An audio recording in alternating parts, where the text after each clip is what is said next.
Welcome, Cowboy fans, Cowboy haters alike. I'm the G, and I'm the host of Let's Talk Cowboys, where we talk facts. Let's talk facts. How's everybody doing?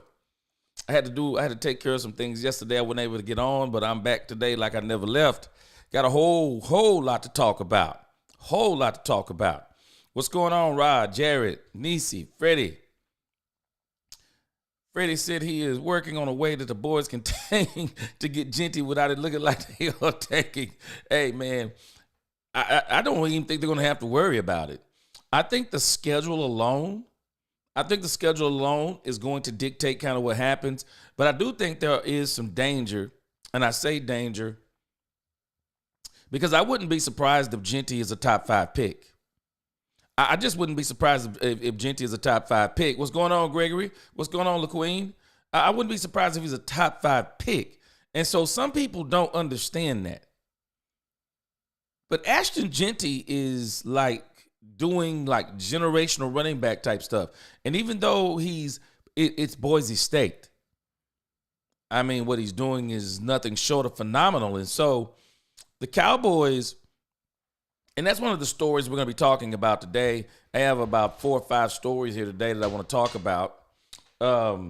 Just to kind of give you an overview, we're going to be talking a lot of news that's been coming down. One, we're going to listen to Jerry Jones's interview on 105.3 The Fan yesterday. I mean, I'm always interested in hearing what Jerry Jones has to say. The ultimate, as people say, some of y'all call him the snake oil salesman. the ultimate snake oil salesman. I like to call him the spin doctor. I want to hear what he has to say. We're going to be talking about Michael Irvin, and I'm going to have to spend time again, and I have a feeling I'm going to be spending time on this the entire season about Deion Sanders is not coming to the Dallas Cowboys. Dez Bryant said some things about the Dallas Cowboys that I think you might be interested in, and I would dare say may be very insightful. We're going to be talking about Micah Parsons. What's going on, Jose? What's up, Cam? Chilling.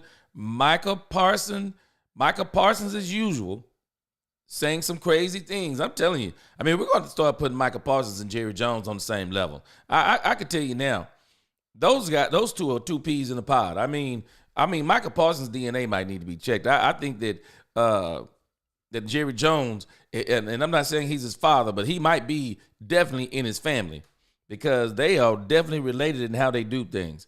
Also, too, got a couple of things about CeeDee Lamb. We'll see if we can get to all this today, but it's a whole lot. Let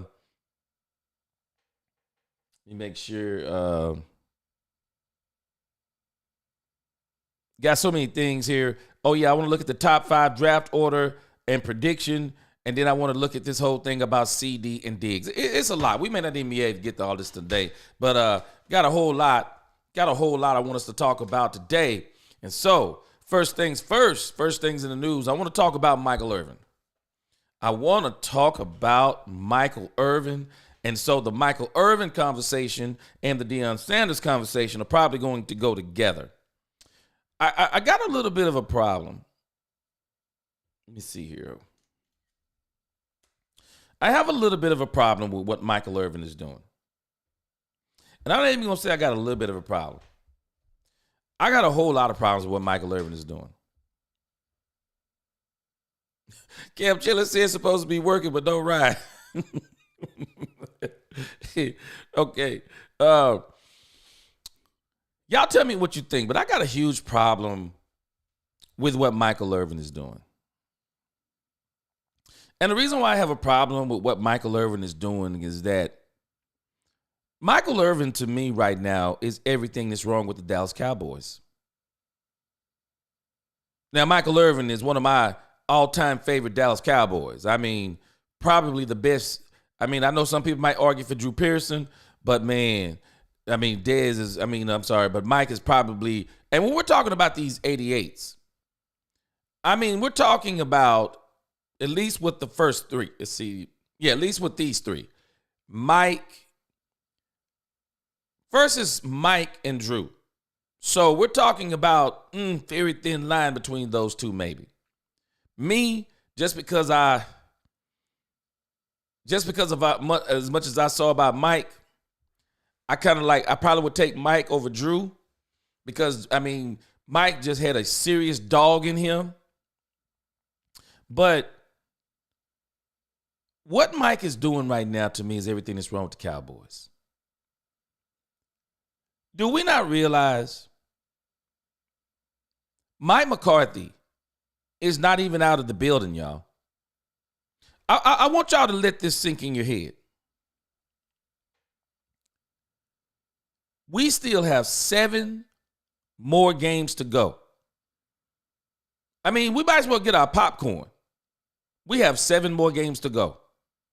7 more weeks of an absolute circus. And I got a problem with how Michael Irvin is out here promoting Deion Sanders all up in the media. Meanwhile, Mike McCarthy is still the coach of this team. I mean, Mike, do you not have no chill? Do you not have any kind of respect? I mean, if you even, and I'm not even going to say if. I know Mike likes this team. I know Mike likes this team.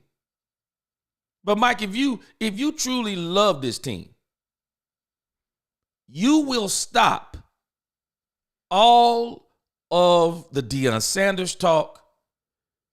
You'll stop all this. It's cool to analyze a team because you know you're good at that. But the Deion Sanders talk, man.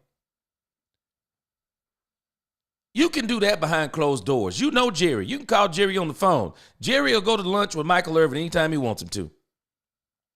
But Michael Irvin is trying to put this into the court of public opinion so he can get the rally cry for people for Deion Sanders. But I'm going to tell y'all about Deion Sanders. And I done told you before, Deion Sanders is my favorite football player of all time.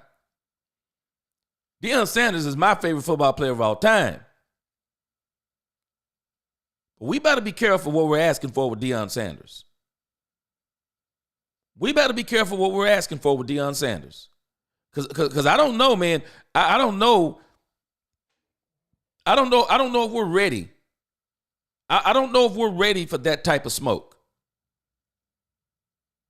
Jerry Jones does a few things Deion Sanders don't like. Y'all think there's a war going on right now with this team? Man, there may be an implosion and an explosion with this team you never even imagined. But I'm saying all of that because Michael Irvin, even for the fact of Deion Sanders, Michael Irvin, do you not understand? Mike McCarthy still has a job. There are 7 games left in the season. Michael Irvin, Deion Sanders still has a job. He has kids that are depending upon him. And I'm not talking about his own kids. I'm talking about kids on the Colorado Buffaloes. Do you think they want to hear that Deion might be leaving? Do you think that they want to put in their head that Deion Sanders might be going to the Dallas Cowboys? Deion Sanders has top recruits. Top recruits. He's just convinced. Shedeur Sanders, just convinced, 5-star quarterback, one of the top young prospects in high school football. Supposedly he's coming to Colorado. What do you think, Michael Irvin? If you keep talking about Deion Sanders coming to the Dallas Cowboys, what do you think that's doing to potential recruits? And I know we say, well, they can just jump back in the trade portal. No, I don't want to jump back in the trade portal. I want to know now. If Deion is staying or Deion is going, I want to know now. Because I want to commit now, early, whatever the case may be. But if you put that doubt in the wrong kid's head, he might just say, I'm not going. I'm not going there. Because Deion's not a man of his word. If Deion said he's not going anywhere, then Deion not going nowhere. But we got to make sure. You got to stop all the talking, Mike. It's very, very disrespectful. And I don't know if y'all have heard it, and I'm pretty sure y'all heard this going through the news cycles. But I just thought this was so tacky of Michael Irvin. And what bothers me is that the reason why, see, a lot of these athletes, they get into the media. And what bothers me about these great athletes when they get in the media, they become a part of the media. What made Shannon Sharpe so good? A lot of people didn't realize, or at least to me, maybe I'm different. What made Shannon Sharpe so good to me when he first came to Undisputed with Skip Bayless? What made Shannon Sharpe so good to me was you could tell he had not been in the media for a long time because a lot of his takes, they were fact-based.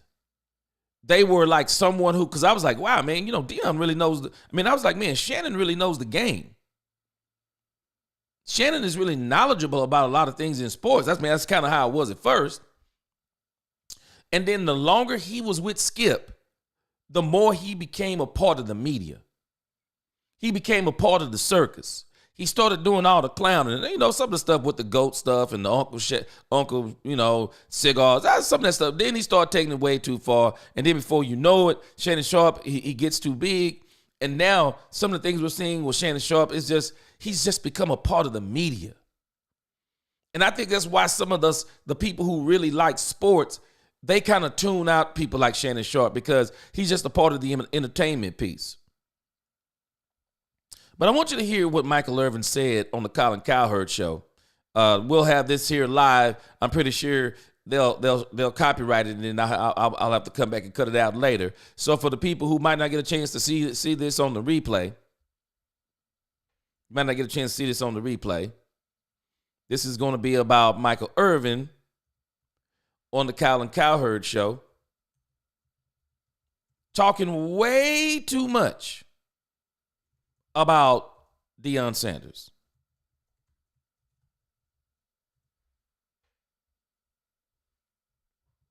See if we can roll this.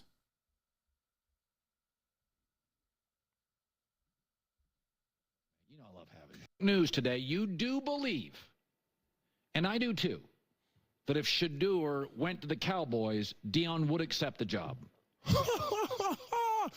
I believe 100%. And I can tell you, good sources have told me that. Great sources have told me that. That's all I can say like that without violating anything else. The playmate. I love having news today.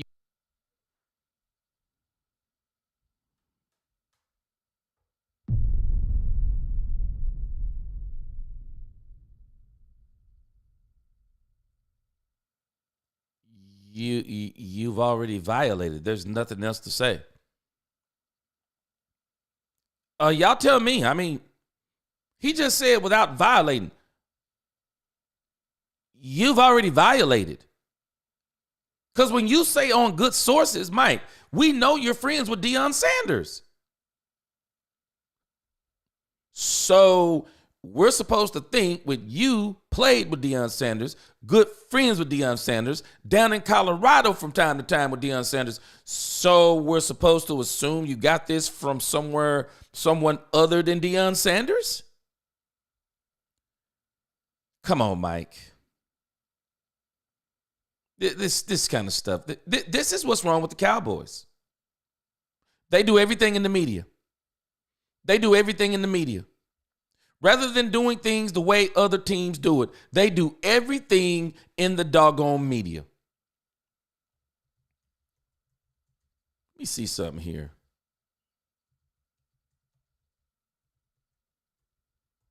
So there are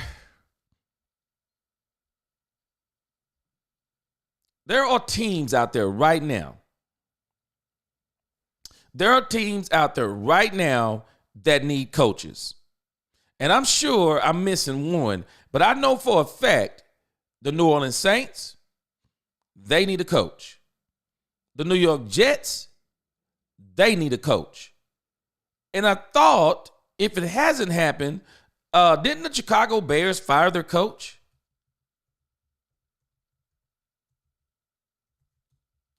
I know they fired, I think it was the offensive coordinator. Okay, they might not have fired him yet, but he's probably going to be fired too. He's probably going to be fired. Coach for the Carolina Panthers. He's probably going to be fired. There's another coach I'm thinking of. It'll come to me in a moment. But there are about 4 or 5 coaches out there. Two teams we know, they have interim coaches. 2 other teams we pretty much know, they're not going to be back next year. Brian Daboll might be one of these coaches that's out. I mean, there's going to be at least 3 to 4. But why is it in Dallas, y'all? Why in Dallas? Why do we have to be a part of the circus? They're not doing these other teams like that. Why isn't Deion a good candidate for the New York Jets? Oh, I know it's cold. Why isn't he a good candidate for the New Orleans Saints? It's dome down there. Why isn't he a good choice for that? Why isn't Deion Sanders a good coach? Well, Chicago is cold. Why are we not talking about Brian Daboll like this? Because Brian Daboll, folk want to talk about Dak Prescott. I'm sorry. Brian Daboll should be indicted. He should be indicted and in sports prison. He chose his quarterback. He chose his quarterback over Saquon Barkley. Why are we not talking about Brian Daboll the way we're talking about Mike McCarthy? Brian Daboll don't have the skins that Brian Daboll don't have a Super Bowl. Brian Daboll don't have that. So why are we talking? We always are talking about the Cowboys.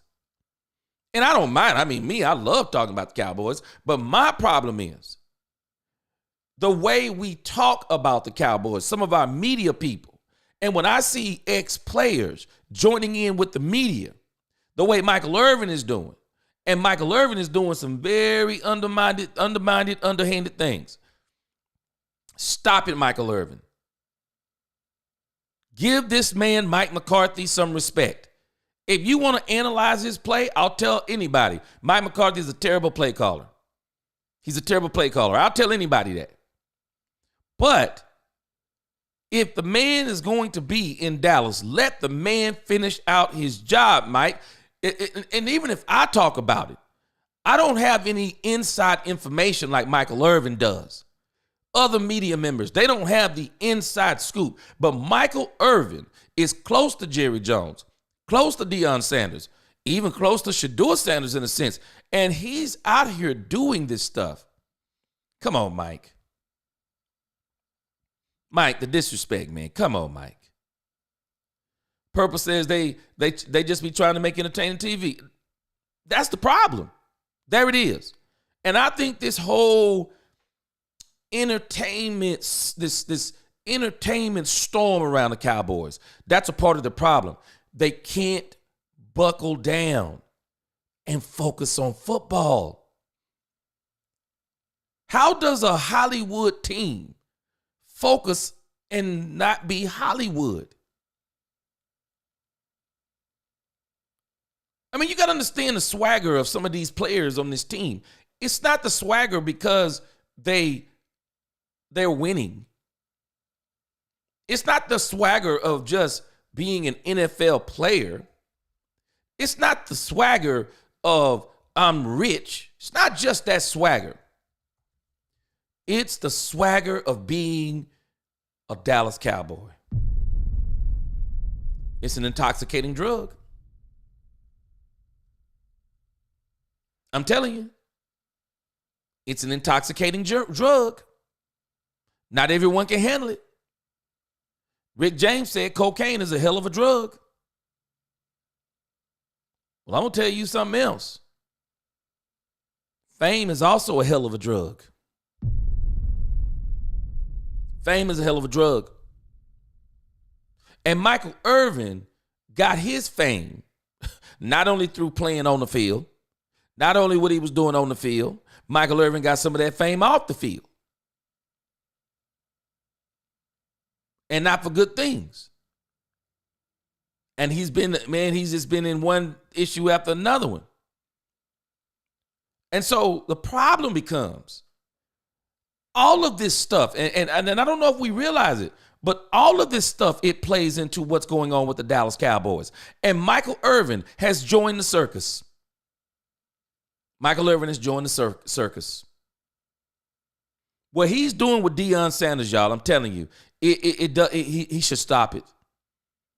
He should stop it. It's just not cool.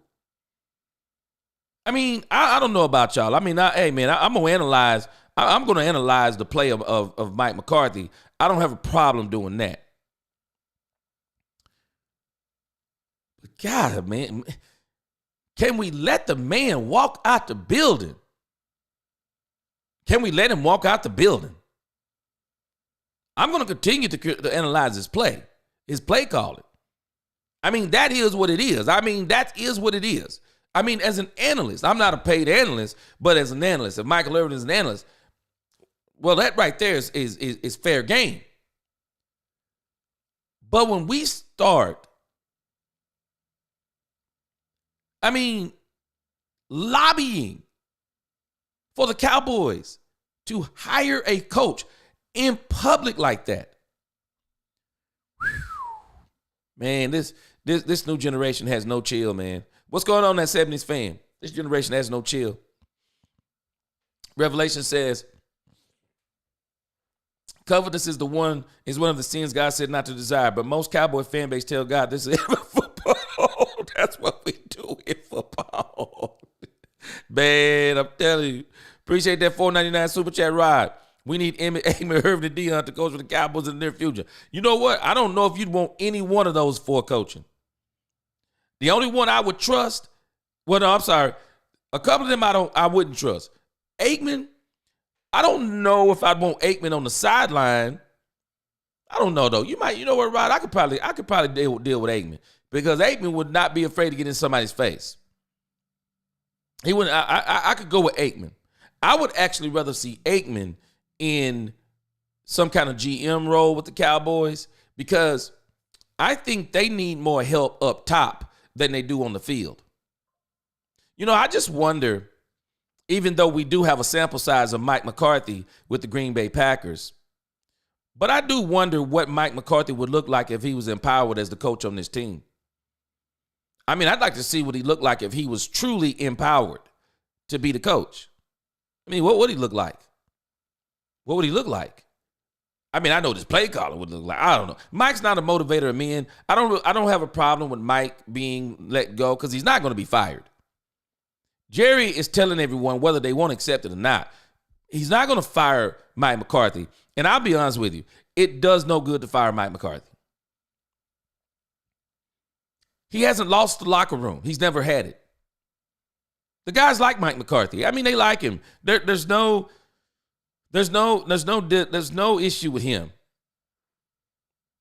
Yeah, okay, yeah, they fired Shane Aldrin. Yeah. And so the coach is still in Chicago. That's what I was just looking at. But guess what? Why aren't they talking the same thing about him? He won't be there next year. I promise you. And I think Brian Daboll, Jared, I wouldn't be surprised he goes back to college. Freddie says if Deion comes to Dallas to coach, there will be trouble with Jerry from the get-go because Jerry will not of a thug players. Deion will attract the boys. Oh, yeah.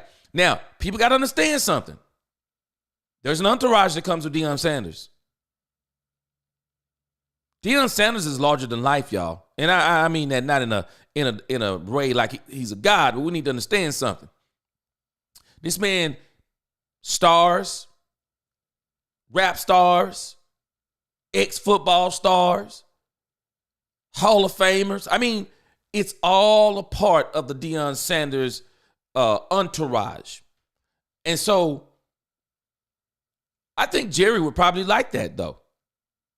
I think Jerry would like that. But I'm going to explain here because I'm going to transition to Deion Sanders because I'm going to have to show this again because I don't think people are understanding something about this Deion Sanders thing. It is not as simple as people think it is. Niecy said, yep, because Jerry is the ringmaster. You better believe it. The Jets fired their GM, and we need to fire our GM too. Oh, no doubt. No doubt. Deion has history in Dallas. He has none for those other teams. And, yeah, but Deion, I'm telling you, people got to understand, man, everything that comes with Deion. I'm the biggest I ain't going to say I'm the biggest Deion fan. Somebody else may be bigger than me. He's my favorite football player of all time. I mean, as a person, I'm humble myself, but I love the flamboyancy that Deion had from this perspective because he could back it up on the field. This new generation have flamboyancy, but they don't back it up on the field. And so for those types of people, they have to be quiet. When Muhammad Ali said, how can you call it bragging if you're telling the truth? Well, how can you call it bragging if you're telling the truth? Muhammad Ali would basically say he's going to knock people out, and he knocked people out. You know, so, but this new generation, they want all of the clout. They want all the fame before they've done anything on the field. They want the name and everything. Now, as far as Deion Sanders coaching Florida State, I think he would. I think Deion has an affinity for Florida State. But I also think that Deion, I'm thinking that Deion is actually telling the truth. I think the Jackson State issue was different when he said he wasn't leaving Jackson State. But then if you go back and start looking at some of the things they were doing in Jackson State, they were doing some very under the table stuff. They were capitalizing off Deion Sanders' name, likeness, fame he was bringing to the school, but Deion wasn't seeing some of the residuals, and they didn't live up to some of the promises they made Deion. So I understand the whole Jackson State thing, but Deion is now saying that there is no way he's leaving Colorado State, and I do believe that he may be telling the truth in that. Yeah, I think he may have a career somewhere up here in the Dallas area, Purple Soul. Cam Chillin said, I'm not going to instigate between Deion and Mike. I like them both, too. That's why I think that Mike needs to be quiet, Cam. I think Mike needs to be quiet. I'm not even sure that Deion is comfortable with all this kind of talk. Because everything I keep seeing with Deion keeps saying no. Deion keeps saying no, he's not coming to Dallas. And I'm going to show you another reason why. I did this on Saturday, and I'll do a little bit of it again. And I'm going to do a video on it later on today. I mean, I'm putting my thoughts together on this. But I'm telling you, today I'm going to give 5 reasons, and not at this very moment because I want to get my thoughts, collect my thoughts some more on this. But I did this on Saturday in my Colorado, Dallas, Buffalo show. And I don't think people understand what I'm saying here about Deion Sanders as we transition to the Deion Sanders portion of the show. I don't think people are understanding what I'm saying about Deion Sanders. It's not easy as people think it is to get Deion Sanders here. The complications. I'm telling y'all, for all of y'all Deion Sanders, I want him to be the coach of the Dallas Cowboy fans. I have news for you. If the Dallas Cowboys bring in Deion Sanders, the Dallas Cowboys are going to destroy this franchise, not just for this year. This franchise will implode right before our eyes, and it'll be worse than this year. Not 1 year, not 2, not 3. This team will be an unmitigated disaster for 4 years if they hire Deion Sanders. It will. And I'm going to explain it to you in as much detail as I can.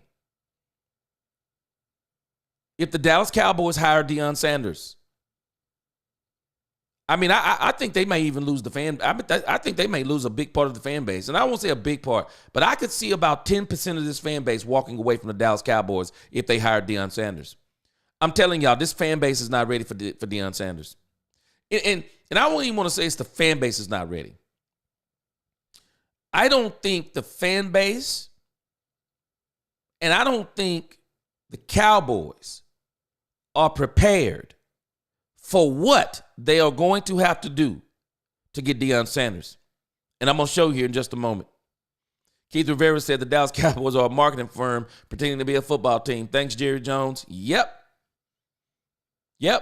He turned them into that when he won the 3 Super Bowls.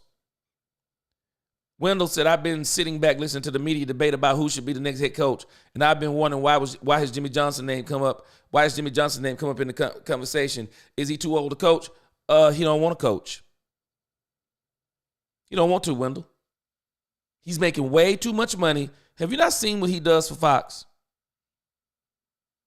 I don't even think Jimmy is even analyzing the games hardly anymore.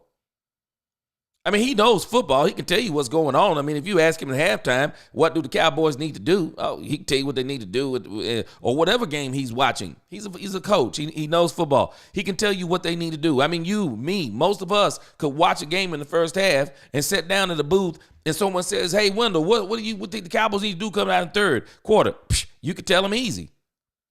You're watching the game just like they are. Maybe they might be able to get a couple of more nuggets than you, but for the most part, you can tell too. But I don't even know if they're giving nuggets anymore at the halftime.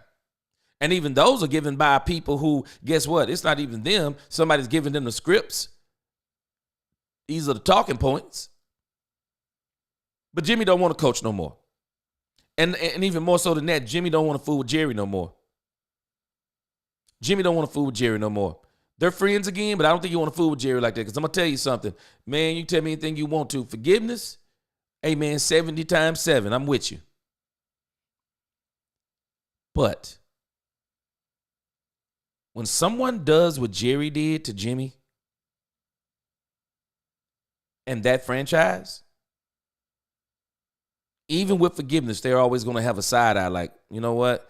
I forgive this guy, but there's certain things I might not want to trust him with. I definitely don't want to trust him with my emotions and my money. I don't want to trust him. And so I'm going to show you why what Mike is saying. Yeah, he's old, Freddie. What Mike is saying, I'm going to show you why it doesn't make sense. What's going on, brother? I'm going to show you why this Deion Sanders thing, it will literally wreck the franchise 4 to 5 years. So let me give you my reasoning. And this is probably the main reason why I don't think the Cowboys are even entertaining. I don't think the Cowboys, y'all, are even entertaining bringing in Deion Sanders. I don't think they're entertaining it. And here's why. Then I go to my Deion Sanders graph I got here. I got a graph of Deion up here. But I want to show you this part before I show you the graph. Athlon Sports did something on this already. And it's the same thing that I've been kind of talking about. Athlon Sports did something on this. And it makes it makes more sense than most people. A lot of people don't even understand. That's why I say sometimes people, they talk football, but they don't understand. They're not talking the business of football. Football is as much a business as it is football. And let me see here. I want to get to this one point. And if not, I can pull it up. Let's see. I'm going to show you a couple of things of why. This is the main reason why I think this is a pipe dream.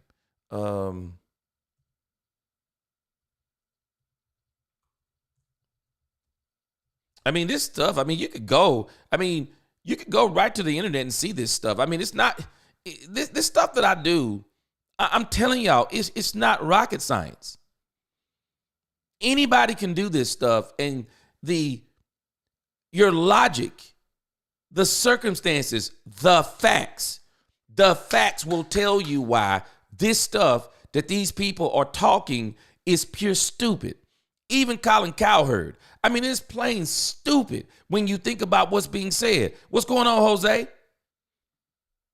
Purple Soul, I hope I spoke to you early. I'm telling us, this is all fool's gold that we're talking about. Appreciate you, Gary Bookwalter. Y'all hit that like button.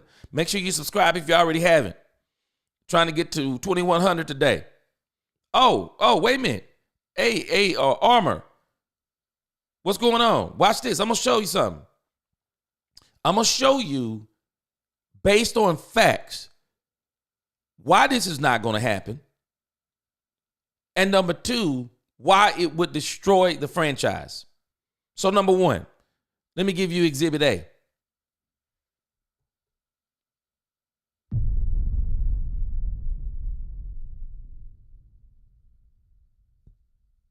Does anybody not know that Deion Sanders is actually under contract with the Colorado Buffaloes?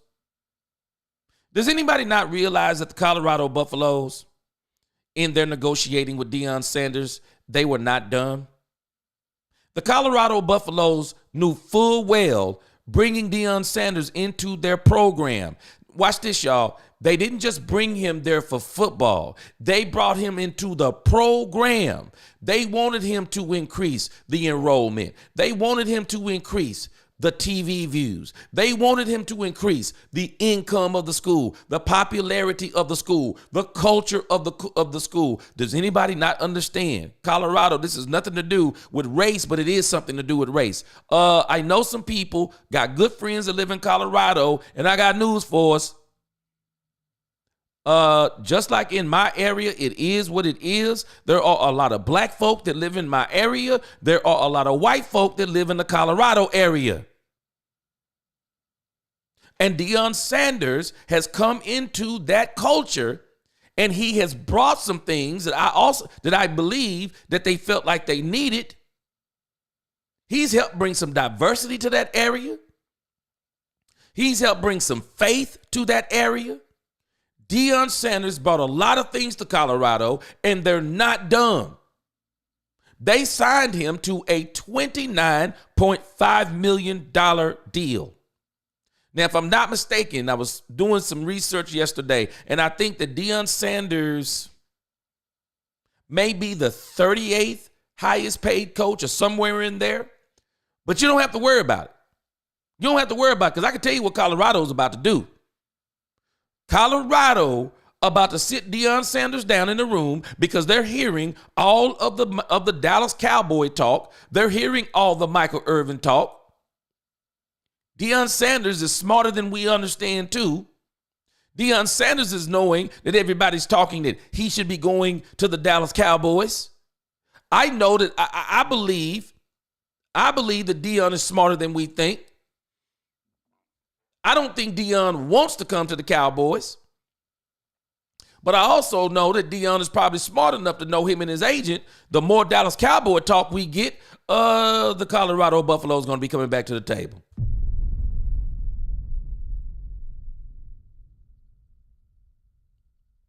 Deion not done. Deion is not done. I want you to look at this graph again. If Deion Sanders leaves the Colorado Buffaloes, it's $15 million.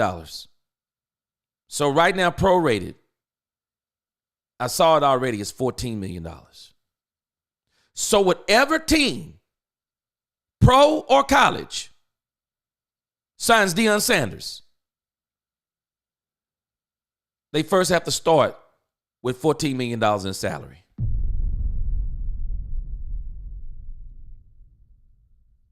So then that means, what are you going to pay Deion Sanders? What are you going to pay Deion Sanders, y'all? What are you going to pay Deion Sanders if Deion Sanders is already making $30 million, 5-year deal? That's basically what, roughly $5.7 million. Let's round it up to a round number. So basically Deion Sanders is $6 million. So then you're going to have to pay $14 million. Oh, wait, that's $20 million, right? Someone says, well, there's no salary cap for coaches. So you think I'm leaving Colorado, NIL deals, trade portals. I can build teams every single year. Every single year. The better I get, the better I can build my teams. I can flip the switch and build a team just like that. I can bring in young men who won't talk back, young men who will be hungry, want to change their entire trajectory for their family. They want generational wealth. They want to come here, not make a name. They want to come here and go to the NFL and get the opportunity to play for Deion Sanders. So you think that I'm going to come to the Dallas Cowboys when I'm already getting the endorsement deals? I already have the television shows. I already have so many folk knocking at my door saying, we want you to represent us. We want you to represent us. You think I'm giving it up to go to the Dallas Cowboys and lose? Be in that headache with Jerry Jones? Having a tug of war? I can get any player I want at Colorado, and now I got to go to Jerry Jones and ask him, can I get Bobby Wagner even if he come on to the scene? I got to ask him, can I get Shiloh Sanders number 5, in the fifth round of the draft? I have to ask him what players I want to. You think I'm leaving Colorado for that, for a straight across $6 million salary? Where they do that at? Y'all got to tell me where they do that at. I said it on Saturday. I'll say it again. Boy, I'm telling us about us Dallas Cowboys, boy. There are about 10 to 15% of this fan base that is absolutely toxic and don't understand football. Why in the world would Deion Sanders come here? Deion don't need Dallas. That's what I keep trying to tell folk. Deion Sanders don't need the Dallas Cowboys. Maybe 5 years ago, if this job was open. Maybe 5 years ago, before Deion Sanders went to Jackson State. Before Deion Sanders went to Colorado. Maybe 5 years ago, that Deion comes in and says, oh, you know what, I'll take this job. I'll take it for, $5 million a season, you know what I'm saying? Kind of get my feet wet. And, kind of get the, see how this thing work up, in the top of the NFL, see how this thing work. And then I'll work out another deal. Why would he? Y'all got to help me. The math ain't mathing. Why in the world would he want to come here? Well, we think we are the creme de la creme of franchises. Not leaving Colorado for the Dallas Cowboys. And I'm definitely not leaving for a straight across $6 million salary. When Ben Johnson up in here asking for $14 and $15 million, you think I'm finna go below Ben Johnson? Man, I'm Deion bleeping Sanders. I'm bigger than Ben Johnson. Do y'all not understand they're going to pay Deion Sanders $30 million to get up in this piece? Deion Sanders is going to cost the Dallas Cowboys, I promise y'all, $30 million. $30 million to get him up in this piece. Not taking those $6 million to come coach the Dallas Cowboys. I wish I would. What I need the Dallas Cowboys for? Colorado, I promise y'all, you're going to call me a prophet before it's over, but I'm not a prophet. This is just dollars and makes sense. I'm Colorado, y'all. I'm Colorado. Let me tell y'all something. Y'all don't understand something about these colleges, man. Y'all don't understand something about these colleges. Boosters, donors. Y'all don't understand something, boy. They got long dollars. Y'all think Jerry Jones? Yeah, man, Jerry Jones, billionaire. Y'all don't understand something. These folk, these alumni of these colleges, man, these folk be people in society, y'all. They be folk in society. Jerry Jones' pockets are longer individually, but these folks' pockets collectively, They're way bigger than Jerry Jones. Way bigger. Way bigger. Way bigger than Jerry Jones, y'all. And Jerry Jones, y'all might not realize this. Jerry Jones has the most valuable sports franchise in the world, valued at $11 billion. And the Dallas Cowboys coaching staff is not even mid-pack amongst coaches being paid.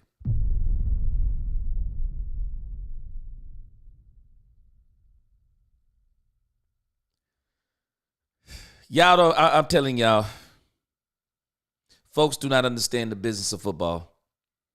Football is a business. Dak Prescott said it. Folk don't understand. It's a business.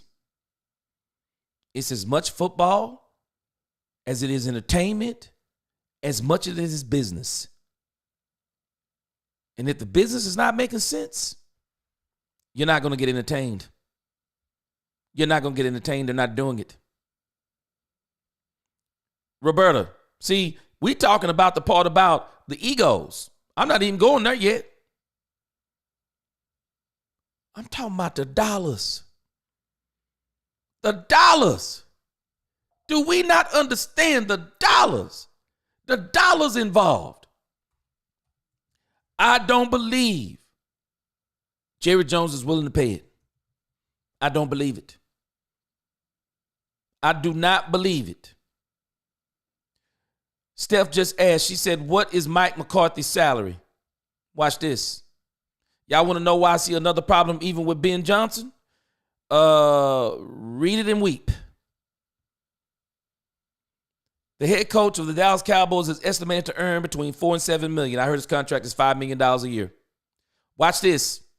This places him among the lower paid head coaches in the NFL.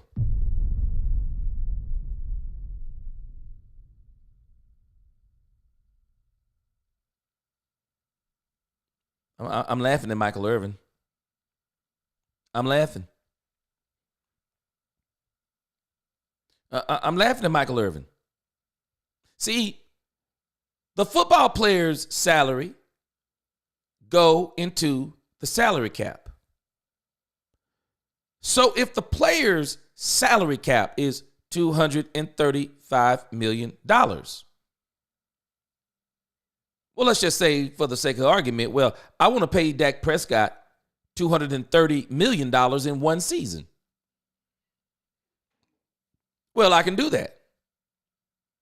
That just means the other 52 on the roster, they're going to have to divvy up $5 million because I paid Dak $230. But I'm going to tell you the part that you say there's no salary cap for coaches. That's because, yes, that's correct. But we're also not talking in business sense, because when I do my business, I want to know, what does my bottom line look like? What does my profit look like? Because the more money I pay this coach, there's no salary cap. I mean, I know what the salary cap is here with the players. I don't even have to worry about that. It's not changing unless the TV money increases, and then that helps us. But as it goes to the team making money, the team's profits, if I pay a coach $50 million, that's coming right off the bottom line. I'm not paying a coach $50 million. It's my thought process. That's my thought process. So we actually believe the buyout is $14 million. Deion makes $6 million. That's $20 million. Deion not coming in here playing. He's not coming in here coaching the Dallas Cowboys. He's not coaching them for $6 million. He's not coaching them. I'll be shocked if he do it for 10. If I'm Deion Sanders, there's no way I take this job unless you're paying me somewhere around $12, $13, $14, $15 million. There's no way. There's no way. And that means the Cowboys are going to have to pony up in the first season. They're going to have to pony up $27 million, somewhere around $27, $28 million for Deion Sanders. I don't believe they're going to do it. I do not believe they're going to do it. I don't believe they're going to do it. That's the first part of the puzzle. I'm just giving y'all the first part of the puzzle. This is the highest paid coaches in the league right here. So you got Andy Reid, $20 million, deserved. Sean Payton, $18 million. To me, overpaid, but if they want to pay him, fine. Mike Tomlin, $16 million. Jim Harbaugh, $16 million. Sean McVay, $15 million. Kyle Shanahan, $14 million. John Harbaugh, $12 million. Dan Campbell, $11 million. You better believe Dan Campbell is about to hit $15 to $16 million. He hit that Super Bowl. Sean McDermott, $11 million. He better win this year. He might not even have a job. Mike McDonald for the Seahawks, $9 million. So, if I'm Deion Sanders, you got to put me in that position. If I'm Deion Sanders, you got to put me right here somewhere. That's just me. You don't have to put me in the $20 million range, but I'm pretty sure Sean McDermott hasn't really won anything. So I'll tell you what I'll do. I'll settle right there at 10. So you got 14, and then you got 10. So for Deion Sanders, the first year, you're going to pay $24 million. I just don't believe it's going to happen. I just don't believe it's going to happen. I could be totally wrong. I just don't believe it's going to happen. Jerry is cheap. Jerry is looking at bottom line dollars. And while that may not see, that's the part we don't understand. And because there's not a salary cap. Well, that coaching salary, those coaches' salaries, they eat into the profits of the team. You're talking millions. And Deion Sanders coming to the Dallas Cowboys doesn't guarantee wins. Watch this part. Does it really bring in dollars? The Cowboys are already making dollars. I mean, they are a money printing machine. What can literally stop the Dallas Cowboys from printing money right now? What can stop them from printing money? I mean, they're losing and they're still printing money. What can stop them from printing money? I mean, bring in Deion Sanders. Maybe he could bring in more money. Maybe he could bring in more. But I just don't know when you're talking about what we're talking about with this type of money. I'm going to see if I can pick up some of y'all in the comments here. Whoever the next head coach is going to be, Steven cannot get in the way and get in the... That's going to be the next problem. This is why this is going to be another issue with Deion Sanders. Because the one thing I know Deion Sanders is going to do, he's not going to be a yes man. Deion Sanders will fight the Dallas Cowboys all day long in the court of public opinion. All day long. Cam Chillin, I'm going to come back to something you just said here. He likes being in college. I'm going to prove your point. Purple Soul, you just...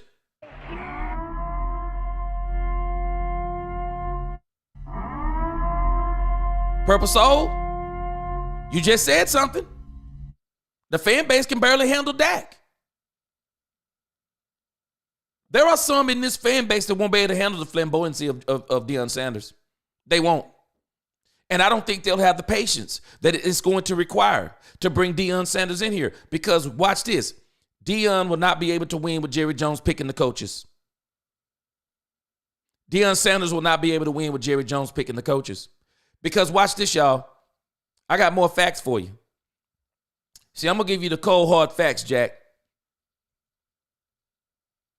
See, some people say they want the truth, but they can't handle the truth. This stuff is all stuff you can look right up online. Some folks say they want the truth, but they don't want the truth. They do not want the truth. They can't handle the truth in no stretch of the imagination.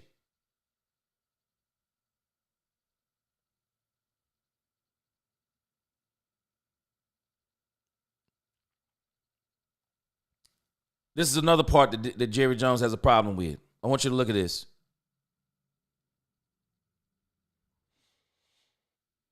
Can y'all explain this to me? These are the highest paid assistant coaches in the league. Offensive coordinators. Can y'all help me with this? What team is missing off the list?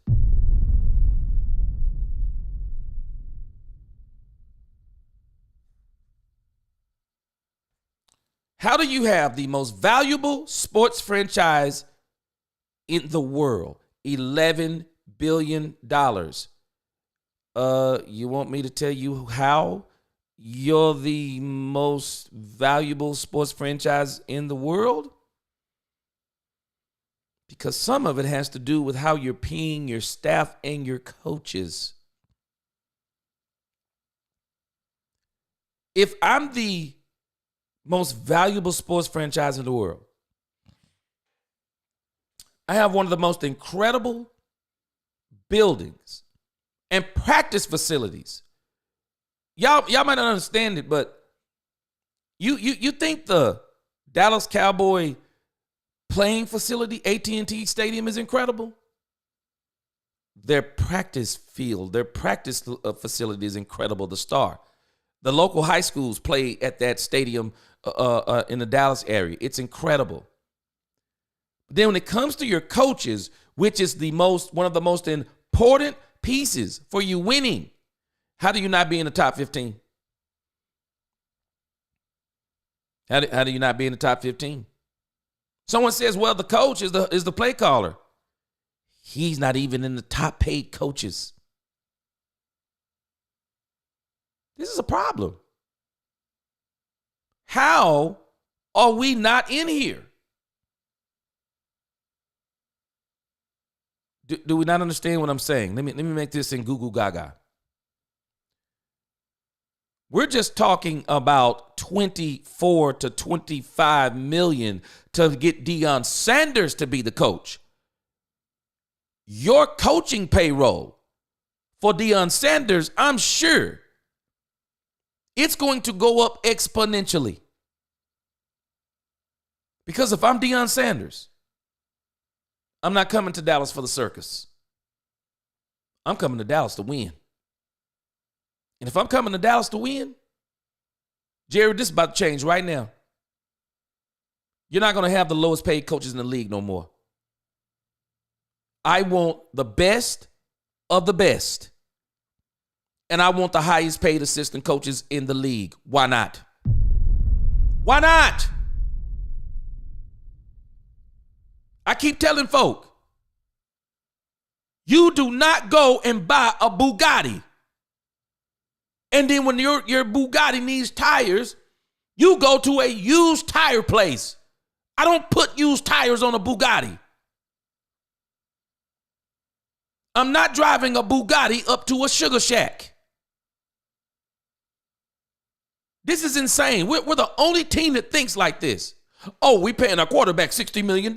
He's the reason why we can't afford to pay anybody. We can't. Yes, you can. Jerry Jones chooses not to put players around him because you got to explain to me, why is everybody else doing it, but we can't? We don't want to.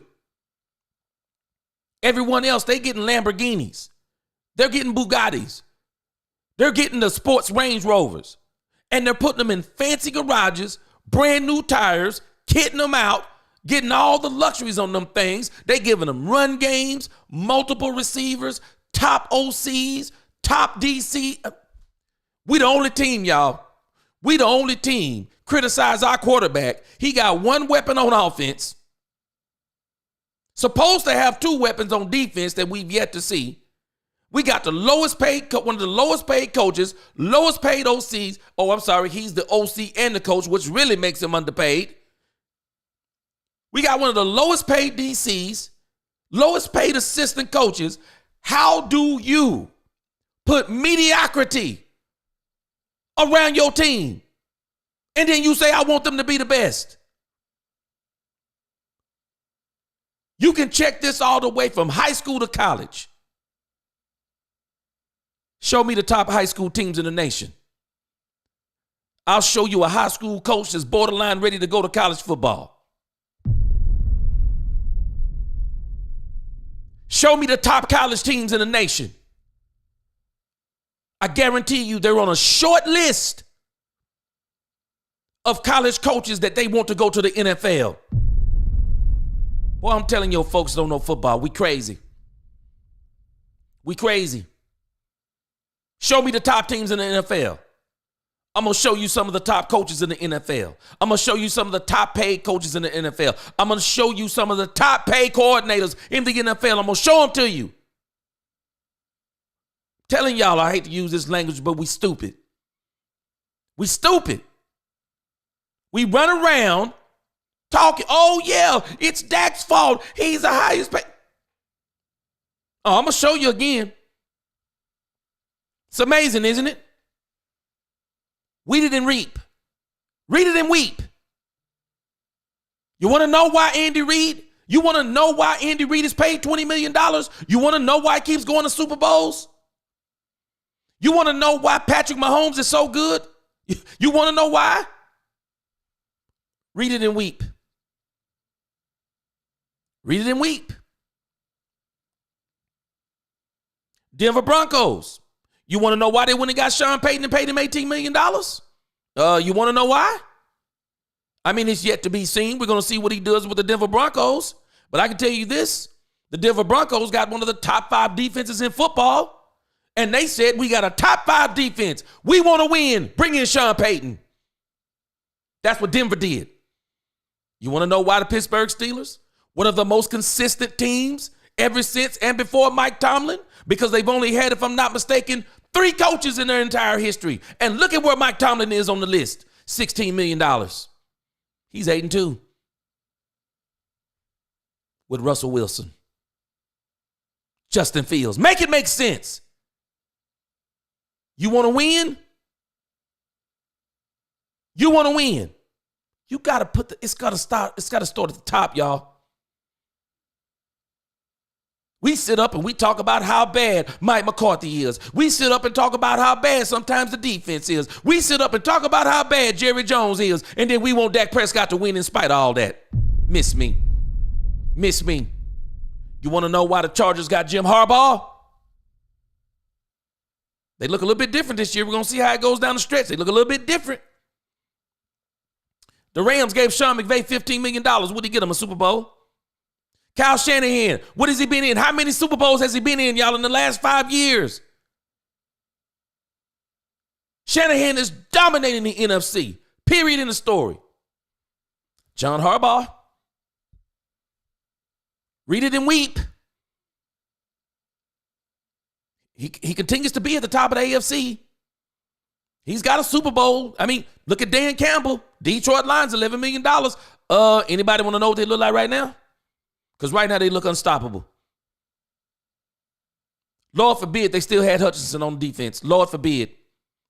Lord forbid. There'd be no hope right now. Nobody.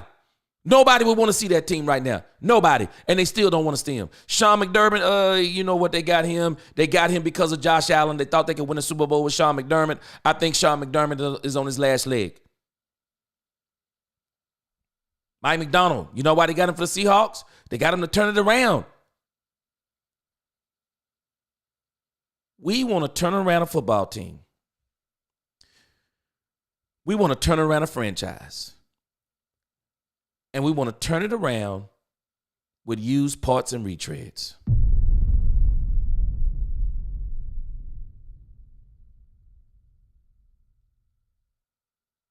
And then we got a Dallas Cowboy fan base. Sits up and blames everything on the quarterback. when we complain about the play calling, we complain about the coaches, we complain about all of these things.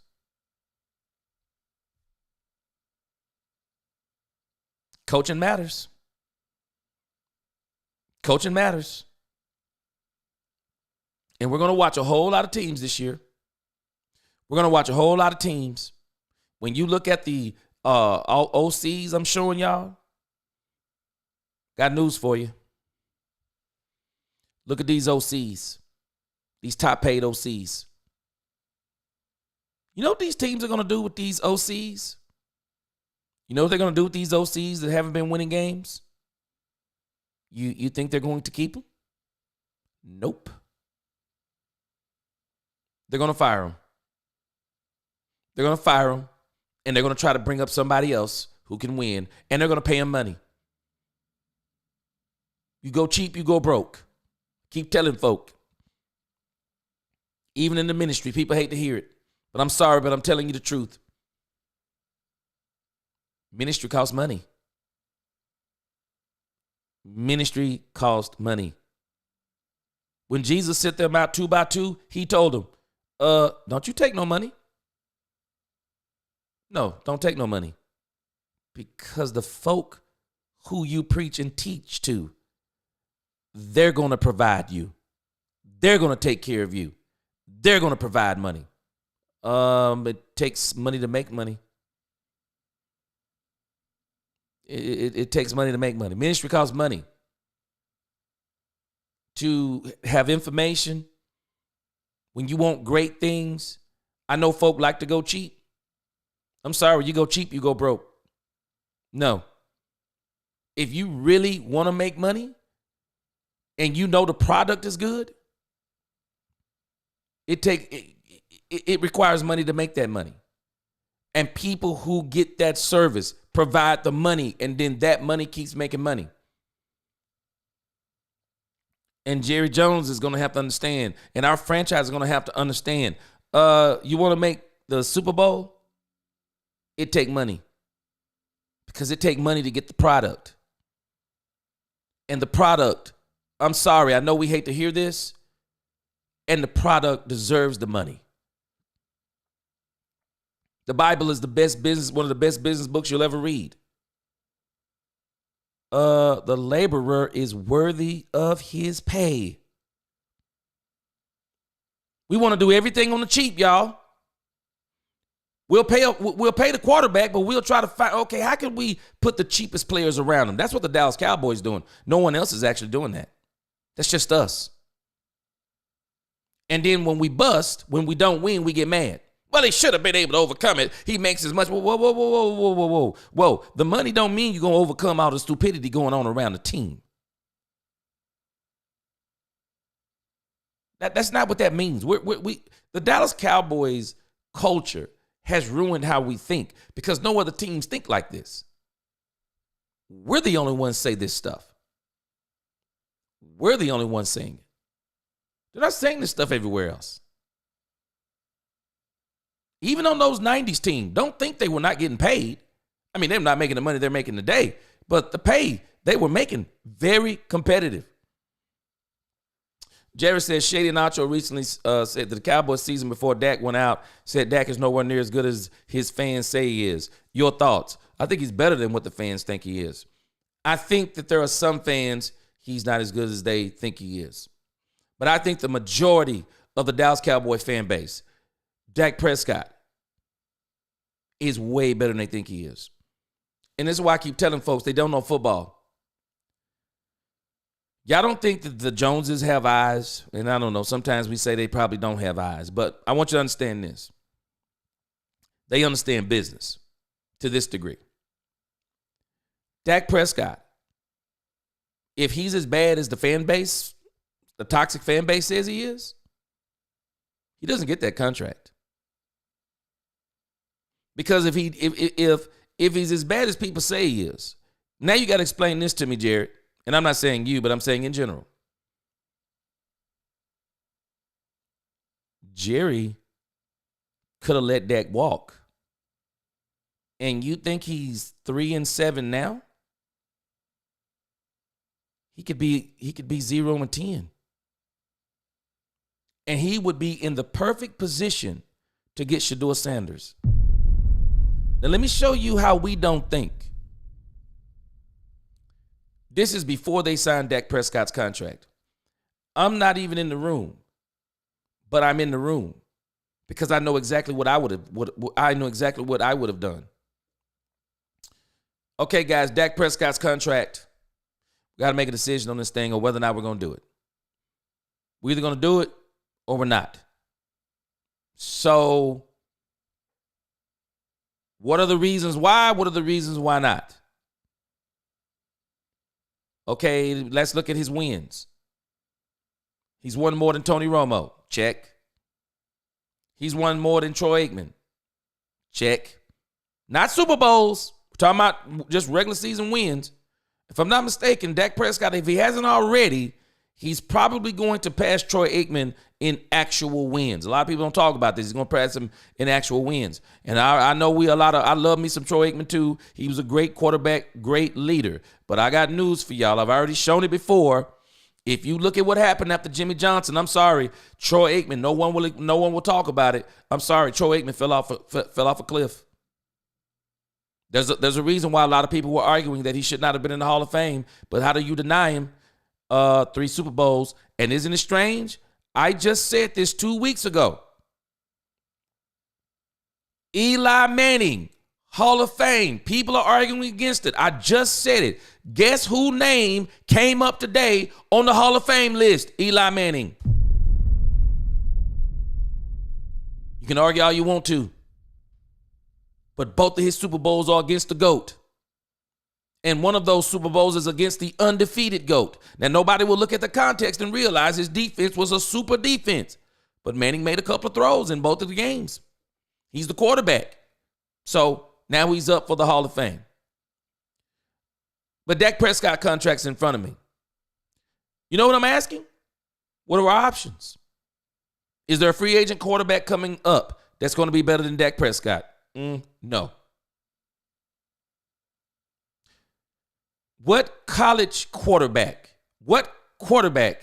that's in the 2025 draft would be as good or better than Dak Prescott that would have us in position to be able to win immediately in 2025 when we put younger talent around him and maybe we do a couple of things in free agency and trade? What quarterback is better than Dak Prescott? Y'all don't think that they evaluated Shedeur Sanders?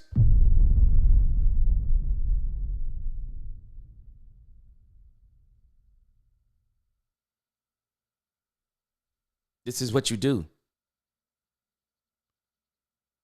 This is what you do.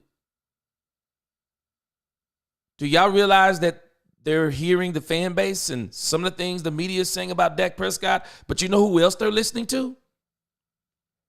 The Cowboys are listening to the experts who know the game, who they put him in their top 10 list. They're listening to the Belichicks. They're listening to the Bradys. They're listening to the Mannings, the Rodgers, and other people who we don't even know about that are actually saying, no, y'all don't understand something. Stu, Dak Prescott's pretty good. And they're also listening like, okay, what's the temperature also?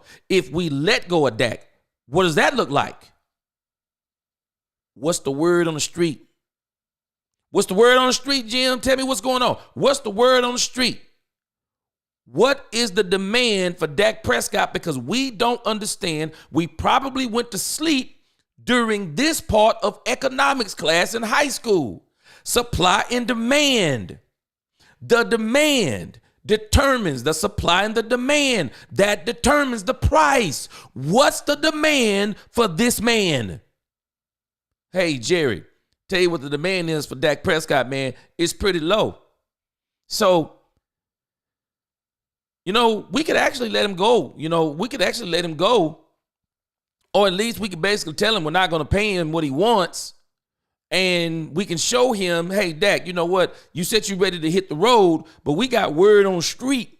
We got word on the street. You know what I'm saying? We got word on the street. That's how we say it in the hood with the SCR. We got word on the street, Dak, that if you walk away from here are your options. I'm talking business, y'all. Y'all don't see, some folks don't understand. They don't understand the business of football. They don't understand the business of football, Jared. But I'm going to tell you what happened in that meeting. Todd Francis walked in that meeting and said, this is the word on the street. This is Dak Prescott's numbers. This is what he would have did, could have did, if you didn't just have one wide receiver in that Green Bay game, if you could have had a running game, if you would have put linebackers on defense, this is what Dak Prescott could have did. So I tell you what, Jerry Jones and Stephen Jones, I know, y'all think y'all the smartest men in the room, but let me show you what we got right here. This is the word on the street. These are the teams that if you let Dak Prescott go, because he's walking away scot-free, y'all. There's no trade clause. He walking away scot-free. Dak gonna go wherever he want to go. If he would have said, I'm gonna go ahead and test them waters. Y'all don't think Dak had a litany of teams? I know this because of supply and demand. If there's no demand, then you can't command a price. But if there's a demand, you can walk in with your chest out and say, hey, man, I ain't playing for nothing less than this. Telling us, man, we don't know business. Yeah, I saw that 70s fan. My wife went to the game, and a lot of people have been saying that the season, that the stadium was half filled. We're gonna listen to Jerry Jones in a moment. Jose Covedo says we need young coaches, not fossils. I agree with you. Yeah, Penn State, man. I'm gonna tell you something, Keith. Boy, the way, man. Cowboys get that dude. They flip that defense they flip just like that. Cam chilling. That's why Deion wants nothing to do with the NFL.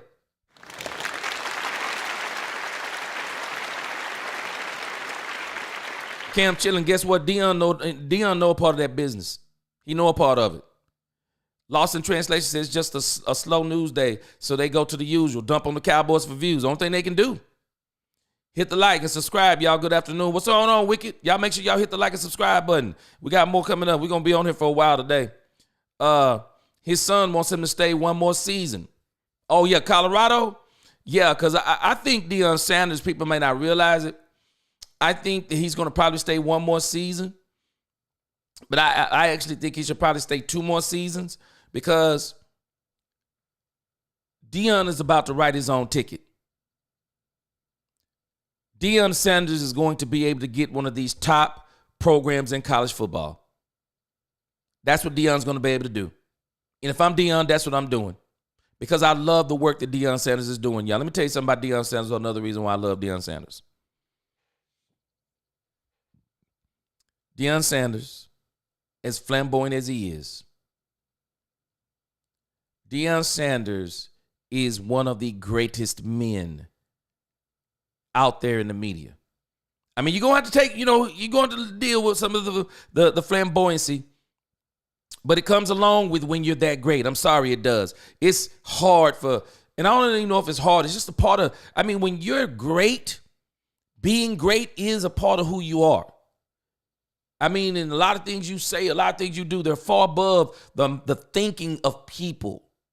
They really, they really are. So I can deal with all that stuff that come with Deion as far as that, but he does a lot of good things for the young men and women on that program, and Deion wants to change lives.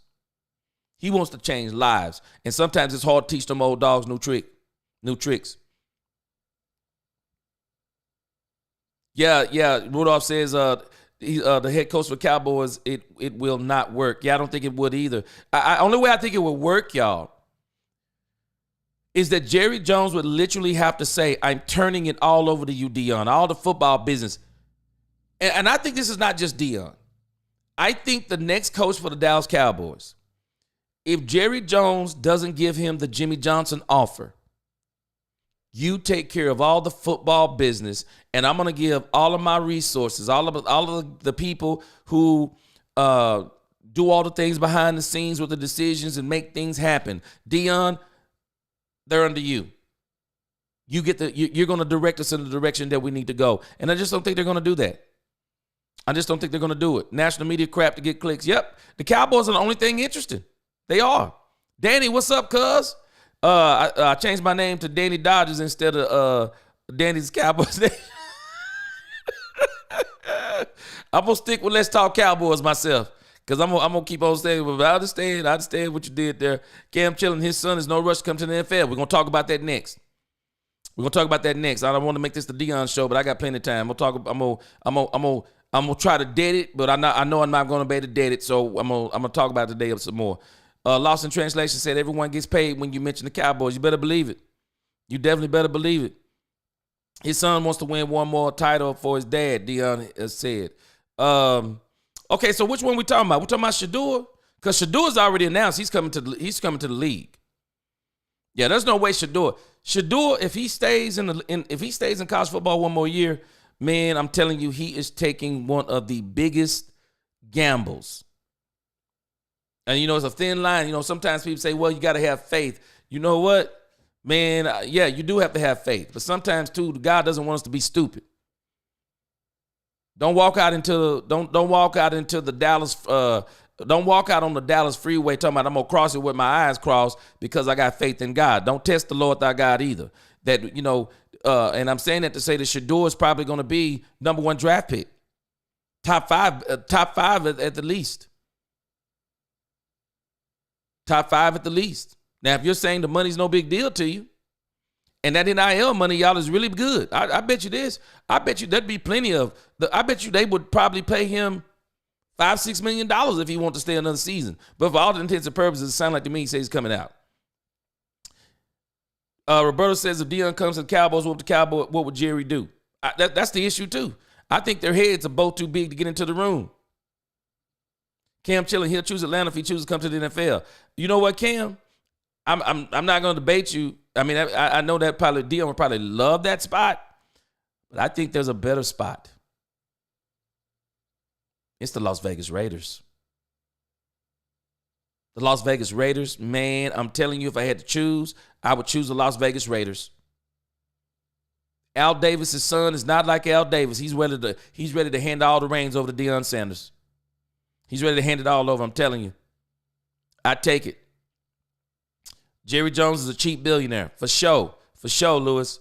Mike McCarthy, yep, $4 to $5 million. Ben Johnson would make a complete change to his team. Jerry should get him, but you doubt. I don't think he'll get. Ben Johnson is going to require money. He is. They said last year he was asking for $14 million. Detroit Lions mess around and win that Super Bowl, he's going to be solidified $15 million, and there's nothing nobody's going to be able to do about it. Yep, I remember Blindside.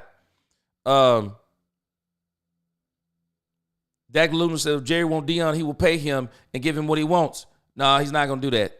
I just explained the numbers. I'm pretty sure you heard me, Dak. Dak Delusional. No. He ain't paying it. I promise you he ain't paying it. Because if he pays it, not only is he going to have to pay it, there's also going to be stipulations. I have total control of the program. That's why I keep saying, why do people think Dion would even entertain this if he can't? But I think there's another side of this. I don't know if Dion's even entertaining it. But I bet you this. Watch what I tell y'all. I won't be shocked. 2 more games. Colorado comes to Deion Sanders and offers him more money. I'm not going to be shocked. The 70s fans said, who would want to work for this clown show? We call the Dallas Cowboys. And the only way they're going to do it is you're going to have to say we're going to turn over football operations, because if we don't, it's going to be the same thing over and over and over. That's all it's going to be. That's all it's going to be. Well, at the end of the day, that's why I was telling you, Cam Chilling, some people trying to make football arguments. They're not making football business arguments. The reason why they didn't view it as stupid, I'm pretty sure you're talking about Dak Prescott, the reason why they didn't view it as stupid, because they're weighing out every single factor that I'm telling you they're weighing out, and probably a few more. They're sitting down and they're saying, what if we do? What if we don't? That's what they're saying. And I'm telling you, folk can talk about Shador Sanders all they want to. Folk don't understand Shador Sanders is loaded with talent top to bottom. And I'm not just talking about players. Coaches. Coaches, y'all. He's surrounded with coaches. Deion keeps great people around that program. If there's one thing he could bring to the Cowboys, I think that would be it, because I do think that he would have the Michael Irvins, the Emmitt Smiths. I do believe he would make Troy Aikman every now and then be in that locker room, be on that field, be on that sideline. I do believe that Deion Sanders would have Hall of Famers. He would have winners around that team. I do believe he could change the culture. I just don't think Jerry is willing to pay what it requires to do it. Because your bottom line going to change if Deion come up in there. It is. Oh, yeah, you better believe it. Cowboys make money off Dak, too.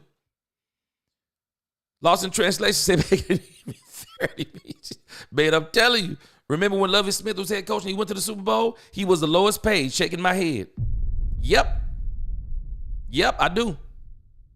And then they got mad at him, Niecy. I don't know if you, and I know you probably remember, your football memory is off the chain, but Lovie Smith, y'all know why Lovie Smith got let go of his last job? Because he refused to lose the last game and cost them draft. He made them fall back in the draft. They fired him. With a no-trade clause and no franchise clause, Dak had Jerry by the gonads, and Jerry couldn't stand it, probably why the trade land still. And that's another reason why, and I'm going to tell you why Dak did him like that. He made him play on 2 franchise tags. Almost ruined his career doing it. Yeah, Deion will sell tickets easy, but the problem is the Cowboys are already selling tickets. And I'll tell you this. Cowboys don't need Deion Sanders to sell tickets. The Cowboys going to draft Ashton Jeanty. The Cowboys draft Ashton Jeanty. And I promise you this fan base will explode. Yep, Willie T, I'm telling us. Deion will want about $15 million. And why wouldn't he? Why wouldn't he? I'm Deion bleeping Sanders, y'all. I'm not like all these other coaches. I don't care if I haven't won anything. It's all eyes on me, baby. I'm prime time. I'm bringing tickets. I'm bringing TV views. I'm bringing everything you have. Let's multiply times 2 when I walk into the door. I'm going to bring all kinds of things. And I hadn't even got to the other part. Let me get to that now. That's right. You paying for Prime, baby. Just like you're going to pay for anything Prime. You paying. But you know what? I'll say this, lost in translation. I'll say this. But see, I think different. My wife will tell you I think different. So this is what I have to do to win? Am I in this to make money, or am I in this to win? Or I am in this to win and make money? I'll take C. Give me Deion Sanders. I'm paying him. I'm paying him. I'm paying him. I'm paying him. I'm paying him. And we are going to do what we need to do. I would say it. I'm gonna do what I did with Jimmy, y'all. Steven, step back. Deion's gonna run the team. I'm not gonna let him make every decision, but the football operations, he's gonna make the decisions. He's gonna have a major play in free agency. We'll give him one major trade, and we'll let him draft at least 2 people. We'll let him make 2 choices in the draft, and we'll give him 1 free agent.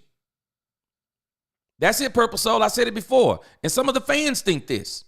They think it's a privilege to come work for this franchise. It's hard. Folk don't understand, man. It's hard. It's hard to be the coach of this team because of Jimmy Johnson, Tom Landry, but in particular, Jimmy Johnson. And it's hard to be a quarterback on this team because of Troy Aikman. Because of the success that Troy Aikman had in such a short period of time, not considering the Herschel Walker trade and all those things, people just don't understand. Belichick and McDaniels will be in the top pay for coaches. Yep, you better believe it, Willie T. Jerry's cheap when it comes to paying coaches, and I don't understand that. I don't understand that. Riding on May Pops. ain't never heard that one before. Right, no May Pops. I'm about to tell my wife that one, boy. She gonna roll on that one, lost in translation. Because Parsons want more money that he says he deserves, or else he's moving on. I'm sorry. He ain't moving on nowhere with me, Cam chilling. I'm trading him. I'm telling you right now, if it's me, I'm going to know exactly where I am with Micah Parsons. I think Mike McCarthy said something. I think Jerry Jones ought to keep Mike McCarthy on in a consultation situation, because Mike McCarthy said some things in his press conference about he says we're in Cortolas. Was that Carlolas? I'm telling us, man. Mike McCarthy said some things. He said it. You need to have everybody you need to have everybody situated by the time the draft comes, so you know exactly where you are. So you don't have to keep drafting for need. Get this stuff done, man. Get this stuff done. Jerry won't admit it, y'all, but he needs help in this situation. So I want to go to this other thing, and I want you to understand what they said in the video. They said, hold on, let's see. I've been having this debate with people on X. Let me pull up a couple things here.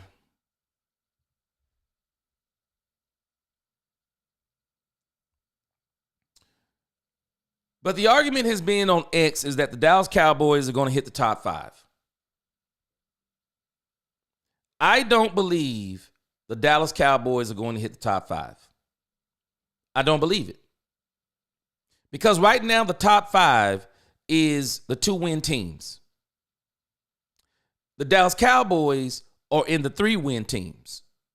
But the problem I have with the Cowboys' schedule is that I believe the Cowboys are going to move into the 4-win window. They're going to move into the 4-win window, and a lot of people don't want to accept this. No, we're going to have to accept. I mean, I'm telling you, this is not prophesying. I'm just telling you what I think based on what I'm seeing. And there are a lot of people who believe that whoever this Tony DeVito kid is, they believe that Tony DeVito is better. His name slips my mind right now. Daniel Jones. They're saying that DeVito is better than Daniel Jones, and I'm having a hard time believing that he's that much better than Daniel Jones. That they're saying that the New York Giants are going to win some games. I tell you this.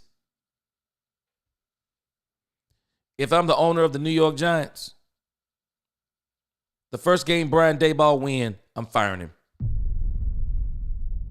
I'm firing Brian Daboll the first game he wins. You mess up getting the first round draft pick, I'm firing you. I'm telling y'all right now, whichever one of these teams are in the top 3 in particular, they're going to strike gold. And if I'm the Jacksonville Jaguars, I'm going to tell you something. A lot of people have been talking about, if the Jacksonville Jaguars hit that first spot, the Jacksonville Jaguars should get Travis Hunter. I'm just going to tell y'all something about me. I'm built different.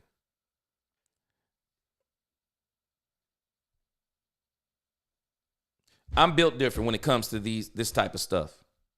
Because I'm going to tell you up front, if I got teams that are desperate for a player, and if I'm looking at my squad and I'm like, well, you know what? I mean, Travis Hunter, he'd be a good kid to have on my team. He'd probably be pretty good at cornerback. I don't know. Okay, he'll be great at cornerback, but, do we want to play him at wide receiver? Do we want him to be the wide receiver, but he can't play part-time cornerback? So to me, I think Travis Hunter's going to come into the league as a cornerback, and then he'll place at spots in his first 3 to 4 years as a wide receiver, but that won't last because you can't do that in the pros. These grown men.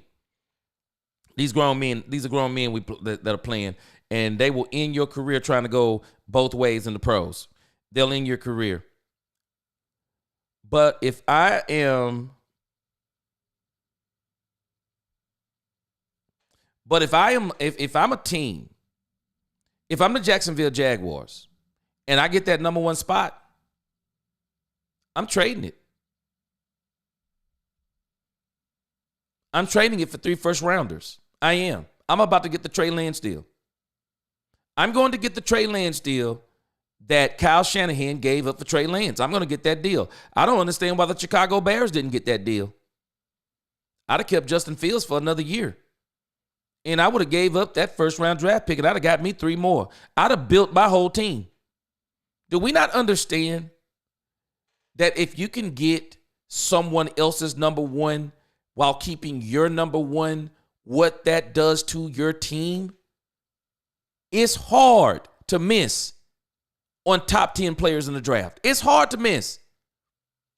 It's hard to miss on top 15 players outside of me. For me, I mean, I think you have to be careful with the quarterback sometimes. A lot of those quarterbacks, I mean, you look at Dak Prescott's draft class, and, I mean, he was drafted 4th, and he's like the, other than him, I'm thinking him and Jared Goff same year maybe. I'll have to double check that. But Dak's draft class, he's head and shoulders above all of them. But all these other players, a lot of times, man, you can hit on those. And if you get 2, man, you can take the best player available.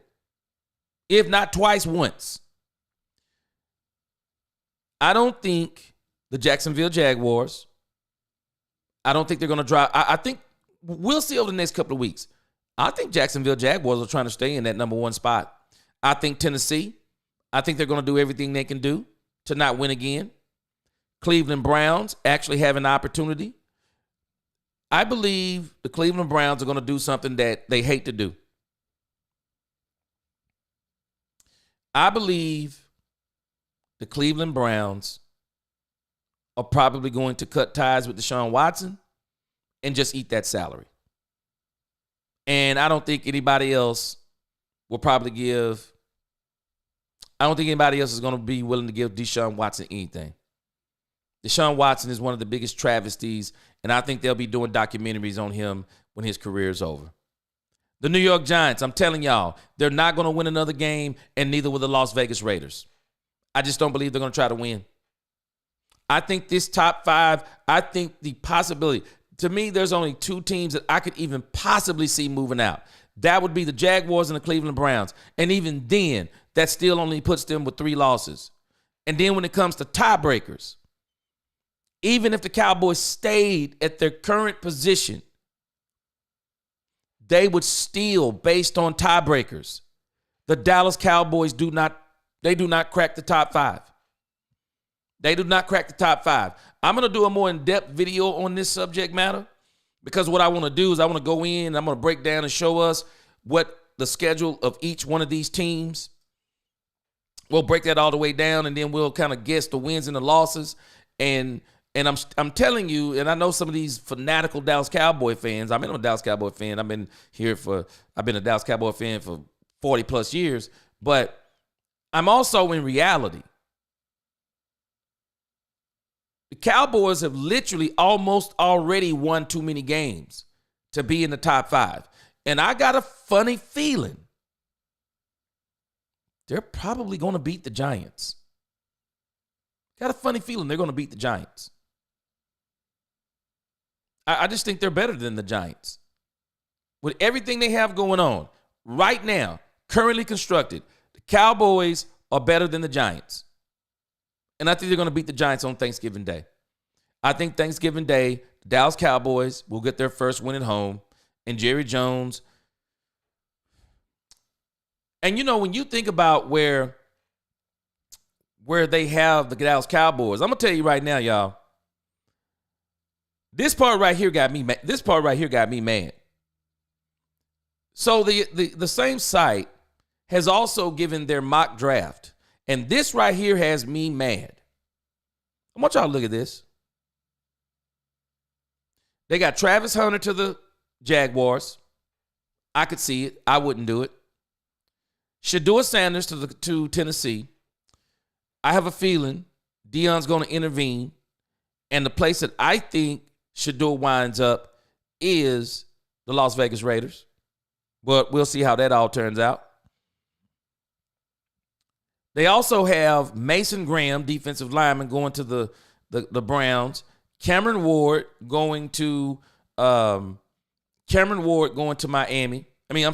Ward going to New York, which I think that is the best pick for them. And then they got cornerback Will Johnson. I find this hard to believe that the Raiders, even though a lot of people say this site has been right a lot of times, I find it hard to believe the Raiders are going to pass up a quarterback unless they think there's someone they can get in the second round. But they're talking about getting this cornerback. I don't watch college football. I hadn't done my homework on this yet. Offensive tackle, Will Campbell to the Patriots. I do, because I see them picking a lineman because they already got the quarterback. Abdul Carter, Jets, edge rusher. McMillan to the Panthers. I see them giving Bryce Young at least one more year. Now, this is the one. Now, y'all tell me. I'm hearing that this Kelvin Banks Jr. kid, offensive tackle, they're saying that he is off the chain. And some people are saying they wouldn't mind them doing this. I got a serious problem with it. Because if you're telling me that we're going to let Ashton Jeanty go to the Bengals,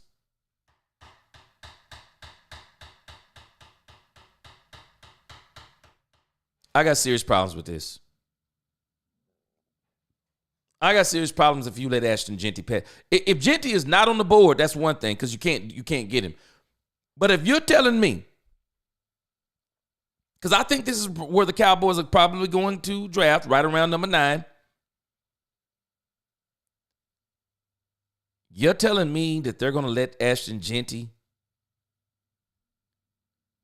they're going to pass on Ashton Jeanty. Boy, it's a Cowboys move, but man, you want to talk about would be upset on this. I'm sorry, I just think the Cowboys need to go skill positions. I think they need to go running back, wide receiver, third round if you want to. You can get you a lineman. I would much prefer a linebacker, get you a top linebacker in the draft. You've already gotten away with your fourth. You don't like those. And then I think this is where the Cowboys need to start playing in free agency. The Cowboys have got to start playing in free agency with linemen. That's where you might need to go get a lineman. Just go get you one that's already established. Just stop all the silly stuff. Just get you one that's already established.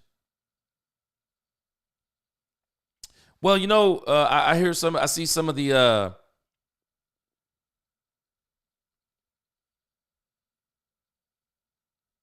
Andre says must draft Ashton Jeanty. That's what I say too. I think you got to get Jeanty. It's funny how Dallas Cowboys is a talking points and we are losing. It's crazy, isn't it? Confident Cowboy. Ashton will help Dak, no doubt. And see, Cam Chilling and others have to understand something.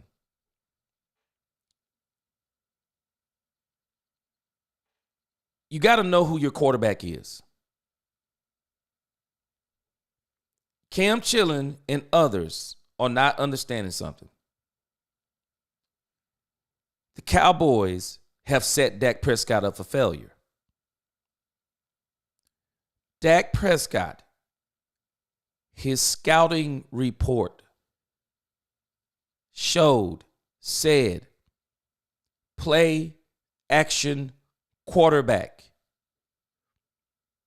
It's not coincidental that when Zeke was in his prime, Dak was killing teams. Why?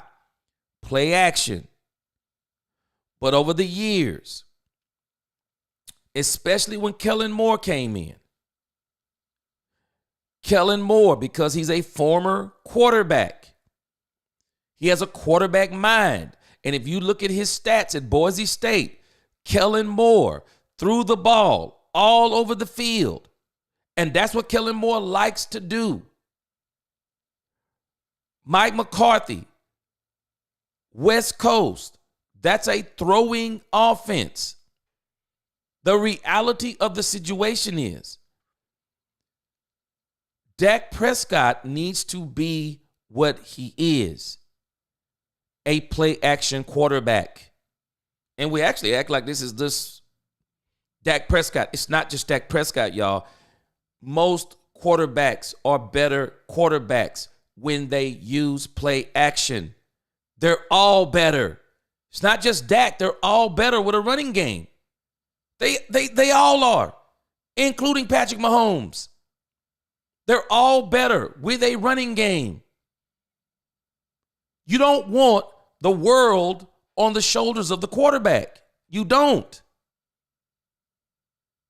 You want, I keep saying it, the formula for a Super Bowl winning team, the formula for the Dak Prescott type quarterback, the formula is simple.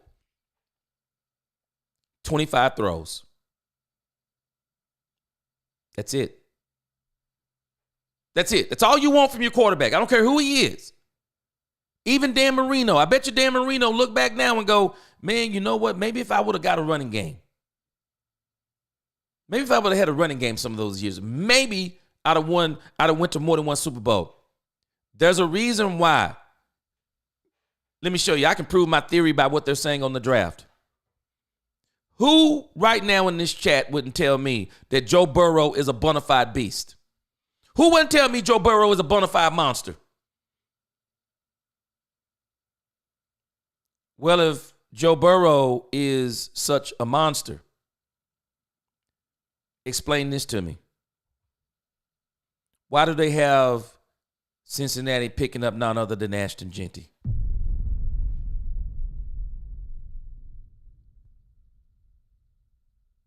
Because if Joe Burrow is a bona fide monster, one of the top 5 quarterbacks in the league, and I know he can throw the ball 30 or 40 times, why do I need Ashton Jeanty?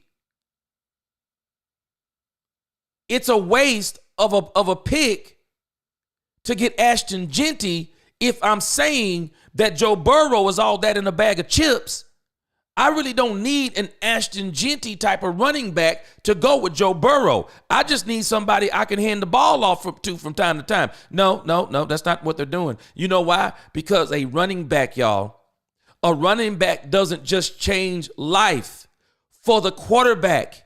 He changes life for an offensive line that may not be as good because they will run block better than they will pass block. Oh, and can I mention this golden nugget? Now, rather than teams teeing off on Joe Burrow, they at least got to consider the run. And when he does play action, it's at least going to freeze them to say, oh, is it a run? Oh, no, it's a pass. Uh-oh, too late. Now I've given Joe Burrow time to throw. Now I've given Joe Burrow time to throw. All of these quarterbacks, y'all, all of these quarterbacks, it's not just Dak. They're all better with a running game.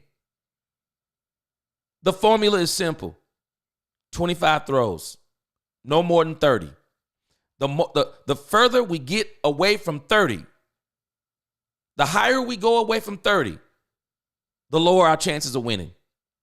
Because if I go above 30, I'm probably playing from behind. I go above 40, I'm probably in a shootout. No, that's not what I want. Nope. I want a running game. I want quality throws. I want my wide receivers running wide open. Wide open. Wide open. I want my quarterback to know exactly where he's going. And if that's covered, and if you're good enough to cover that, then I'm always going to have him a safety valve underneath. That's what I'm doing. And the Cowboys, if you look at the long history of this team, all of the Super Bowl teams, and, you know, I guess the Super Bowl eras, because we got 2 eras of Super Bowls. We got the Roger Staubach era. We got the Troy Aikman era. And both of them had something in common. A running game. Roger Staubach had a running game. Tony Dorsett was an absolute monster. Period. End of story. No argument. Emmitt Smith, absolute monster. Offensive line, absolute monster. Do y'all know what Troy Aikman ate off of? Play action. Troy Aikman wasn't a drop back quarterback that dropped back there and took you apart. He did that every now and then. Every now and then. But you know what helped him do that? The run game. The run game, because Emmitt Smith was a very durable back. The offensive line was extremely good. And Troy Aikman ate off of play action. And the last two coaches that have been in here, they have taken Dak Prescott away from what he is. He's a play action quarterback. And there's nothing wrong with that, because many quarterbacks live off of play action. So why would I take my quarterback away from what he is? And I think this is one of the things that they're going to correct. Jerry Jones has a plan. And I think he's telling us, y'all just wait and see what I do with the plan. We know what we're going to do this time. We're going to go in the draft. We're going to get a running back. We're going to fix our line. We're going to get another wide receiver. We're going to make a couple adjustments on defense. We are going to play in free agency. You watch what I tell you. I'll be shocked if they don't get at least one major player in free agency. And I will not be shocked if there's some kind of trade for the Cowboys to where they're going to be able to get back that 4th round draft pick, get back in the top 5. I think they got a solid plan, because it's the only thing that makes sense. I think they have a solid plan. And then what's going to top all of that off, I don't think we're going to watch the Dallas Cowboys wait. I don't think they're going to wait to get their coach. I'm not going to be surprised if the Cowboys go ahead and get their coach early. I wouldn't be surprised as soon as the season is over, the Cowboys make an announcement right around the Super Bowl, because they always want to take some of the glamour and the glitz away from it. I will not be surprised if the Cowboys right then, I will not be surprised if they announce their coach. I don't think they're going to be waiting. I really don't. I don't think the Cowboys are going to be waiting on their coach. I think they're going to go ahead and try to I think the Cowboys are going to try to get their coach. And so, I you know what? I don't know why, but I got a strange feeling the Cowboys are going to flip faster than people think. I don't think there's going to be another one of these seasons. I don't even think it's going to be a 7-10 season next year. I think the Cowboys, because if you look at how they're currently constructed, this is why I think for Bill Belichick, they're an attractive team. Because for Bill Belichick, Belichick sees the pieces. He sees, okay, I won't have to worry about a quarterback, because after Tom left, that is what messed me up in New England. I don't have to worry about a wide receiver. Did anybody notice what Bill Belichick had problems with in New England? He couldn't find a wide receiver. I think you'll see he feels like on the defensive side, okay, I'll move Micah Parsons back to linebacker. I got a Trayvon Diggs. I don't think Trayvon Diggs is really the big issue. I think DeRon Bland coming back healthy is going to be the big issue. So for Bill Belichick, y'all, Belichick sees pieces. BB at center. Guyton moved to right tackle. The Cowboys are not as bad as people think they are. I think some of their issue has been play calling, play design, and Mike not taking advantage of what little strengths or what little he has on the team. And so I do think that the Cowboys are going to make some huge changes, and I think they're going to be winning sooner than later. Chris, what's going on? What's up, G? You know, this is the craziest thing about Micah Parsons, that he has talked so much about accountability, but he has taken any accountability. We're going to talk about him in just a moment. He's one of the problems on this team. He does way too much talking. He does way too much talking and not enough doing. He needs to be doing more on the field. He talks way too much.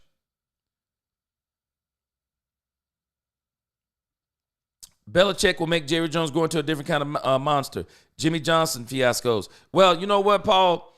If he can convince Bill to come here, Bill, as I was explaining, Bill sees pieces. Bill understands he won't have to rebuild this team. He just needs to get a couple of pieces. And once he gets those pieces, especially a Bill Belichick, he'll be back in the game. He'll be back in the game. I promise you. The Cowboys DNA says that this draft is in April, so they will hire their coach in April. Yes, and I hope they're going to do something different. And I think they're going to try to make a splash around the Super Bowl time. Because at the end of the day, if Mike McCarthy is walking out the door, let him walk out the door. Let him walk out the door. Willie T, Awesome Richards needs to play left tackle. I think they're going to probably. They're going to probably experiment with that. Belichick is not coming to the Cowboys, and that's going to be the issue.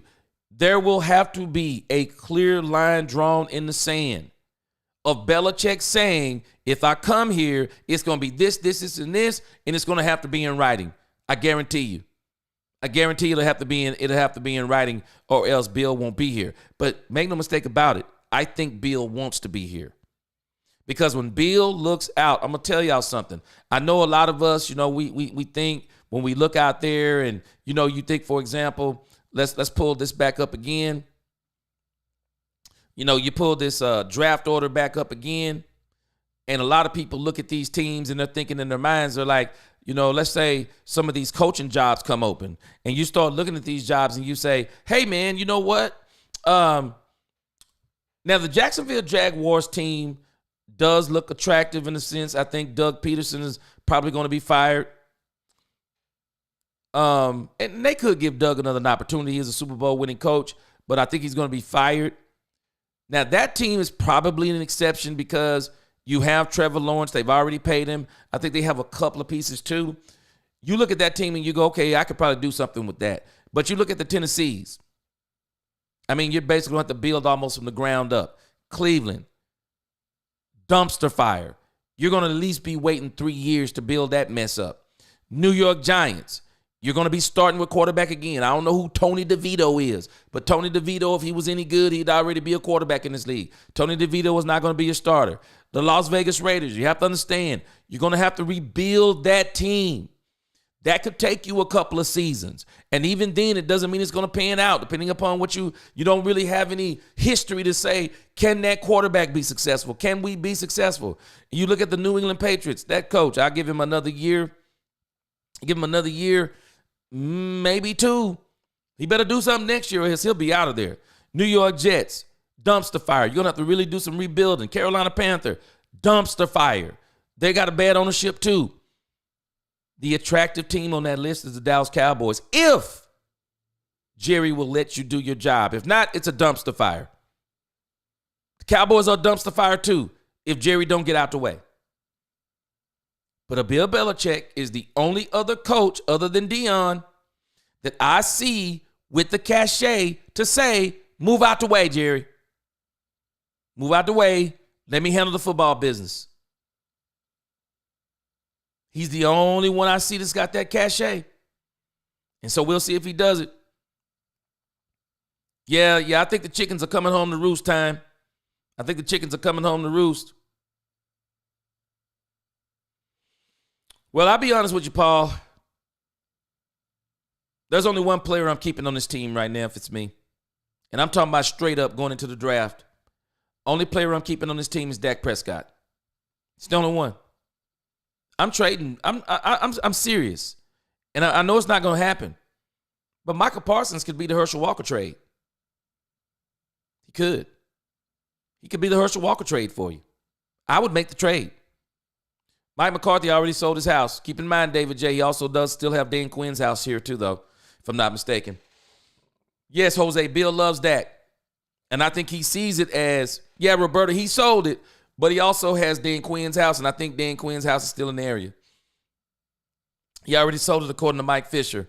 Yeah, I want to see some more, but if I'm not mistaken, he's got his crib, but he's also got Dan Quinn's. He's got Dan Quinn's crib too. Kim Chillin says, guess nobody watches sports networks where they all talk about what everybody says. Well, yeah, the sports network, I mean, they're just pretty much rolling with, right now their big story is who the Cowboys should get. And right now they're dogging out Micah Parsons too because he talks too much. Well, the 70s, what it is, Jerry got it when he got Barry Switzer, but he hasn't been able to do it again. But see, he doesn't get any credit for that either because that was still a Jimmy built team. If Bill comes to Dallas, you can bet he's going to trade Micah Parsons in his podcast for King's Ransom. I would. If I was on Jerry's advisory board, I'm like, hey, man, Micah Parsons and Trayvon Diggs, do you really want young guys coming onto this team, seeing what these guys are doing? I wouldn't do it. And so I want to kind of round out the conversation with the Deion Sanders thing and the Michael Irvin thing and move on to maybe a couple other things, and I may save the other ones for tomorrow. But the reason why I bring all of this up with the draft is this is the other part about the Deion Sanders part. I want you to remember what Colin Cowherd said. Colin Cowherd said, now remember this. He said, if Shedeur Sanders comes to the Cowboys, Deion would be willing to coach the Cowboys. Now, here's what you're going to have to explain to me. How is Deion Sanders going to pull off skipping over 8 teams to get to the Dallas Cowboys? Now, watch this part, y'all. This is the part people aren't thinking about. And this is why I say this discussion to me continues to get dumb and dumber.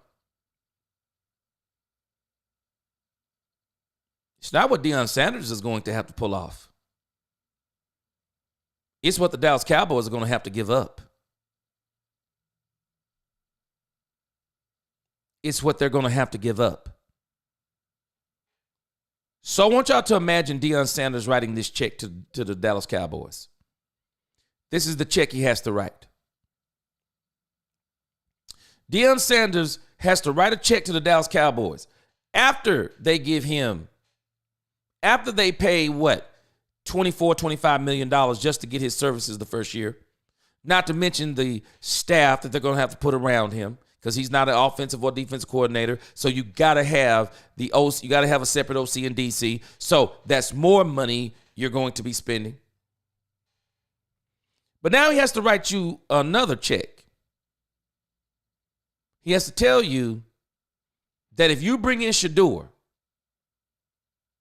and you give up next year's first, 2026 first, and a second in 2026, and the first in 2027, that you're going to give up, Jerry, I promise you, if you give up 3 first-round draft picks to get Shedeur Sanders, I will still guarantee you a Super Bowl. Is Jerry willing to do that? I'm sorry, y'all. I'm just telling you the truth. I would not want to come to a team. I would not want to come to a team that has to give up all of its draft capital.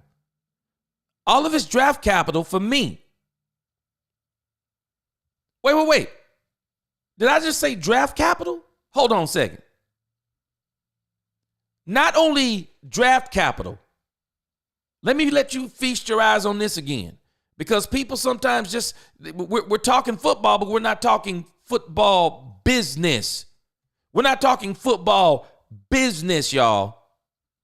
So you're telling me that not only am I going to give up 3 first-round draft picks or 2 and 2 first and 2 twos, or 2 first, or first, or 2 twos, or 2 first, second, and third. Not only am I going to give that up for Shedeur Sanders. Let me get this right, what we're saying. And we're also saying that we're going to give up. Can I let you feast your eyes on this? This is Dak Prescott's salary. This is Dak Prescott's salary, y'all.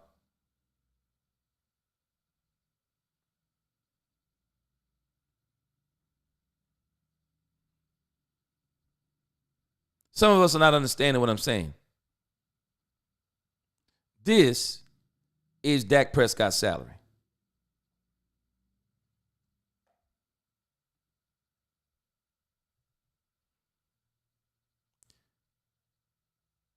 This part right here, it's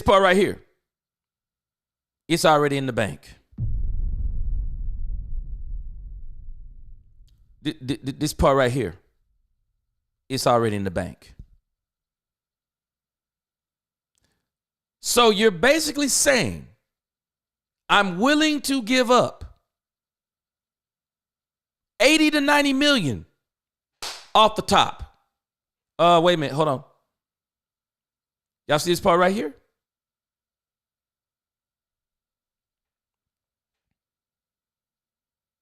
Dak Prescott getting that money right here. See all this up in here. All this up in here. You see this right here? Dak Prescott getting that money. Your out is right here. Okay, so you're talking 2028. So 2025, you gave up a draft pick. 2026, you gave up a draft pick. 2027, you gave up a draft pick. And plus, you're spending on Dak Prescott $180 million. And even if you trade him, if he agrees to the trade, you still got to pay this money. But I got a funny feeling Dak Prescott's not agreeing to that trade. No matter how you slice it, you're going to give up somewhere between $150 million, minimum $150 million off your salary cap. Explain it to me again, y'all. Explain it to me again. How do you afford to pay players around Shedeur Sanders? How are you going to do it? How are you going to do it? Dak's salary for 2024, that's $43 million cap hit, that's done deal. 2025, doesn't matter what you do. Dak got injured. And if I'm not mistaken, someone said, they didn't say his 2025 salary. Someone said Dak's 2026 salary is fully guaranteed.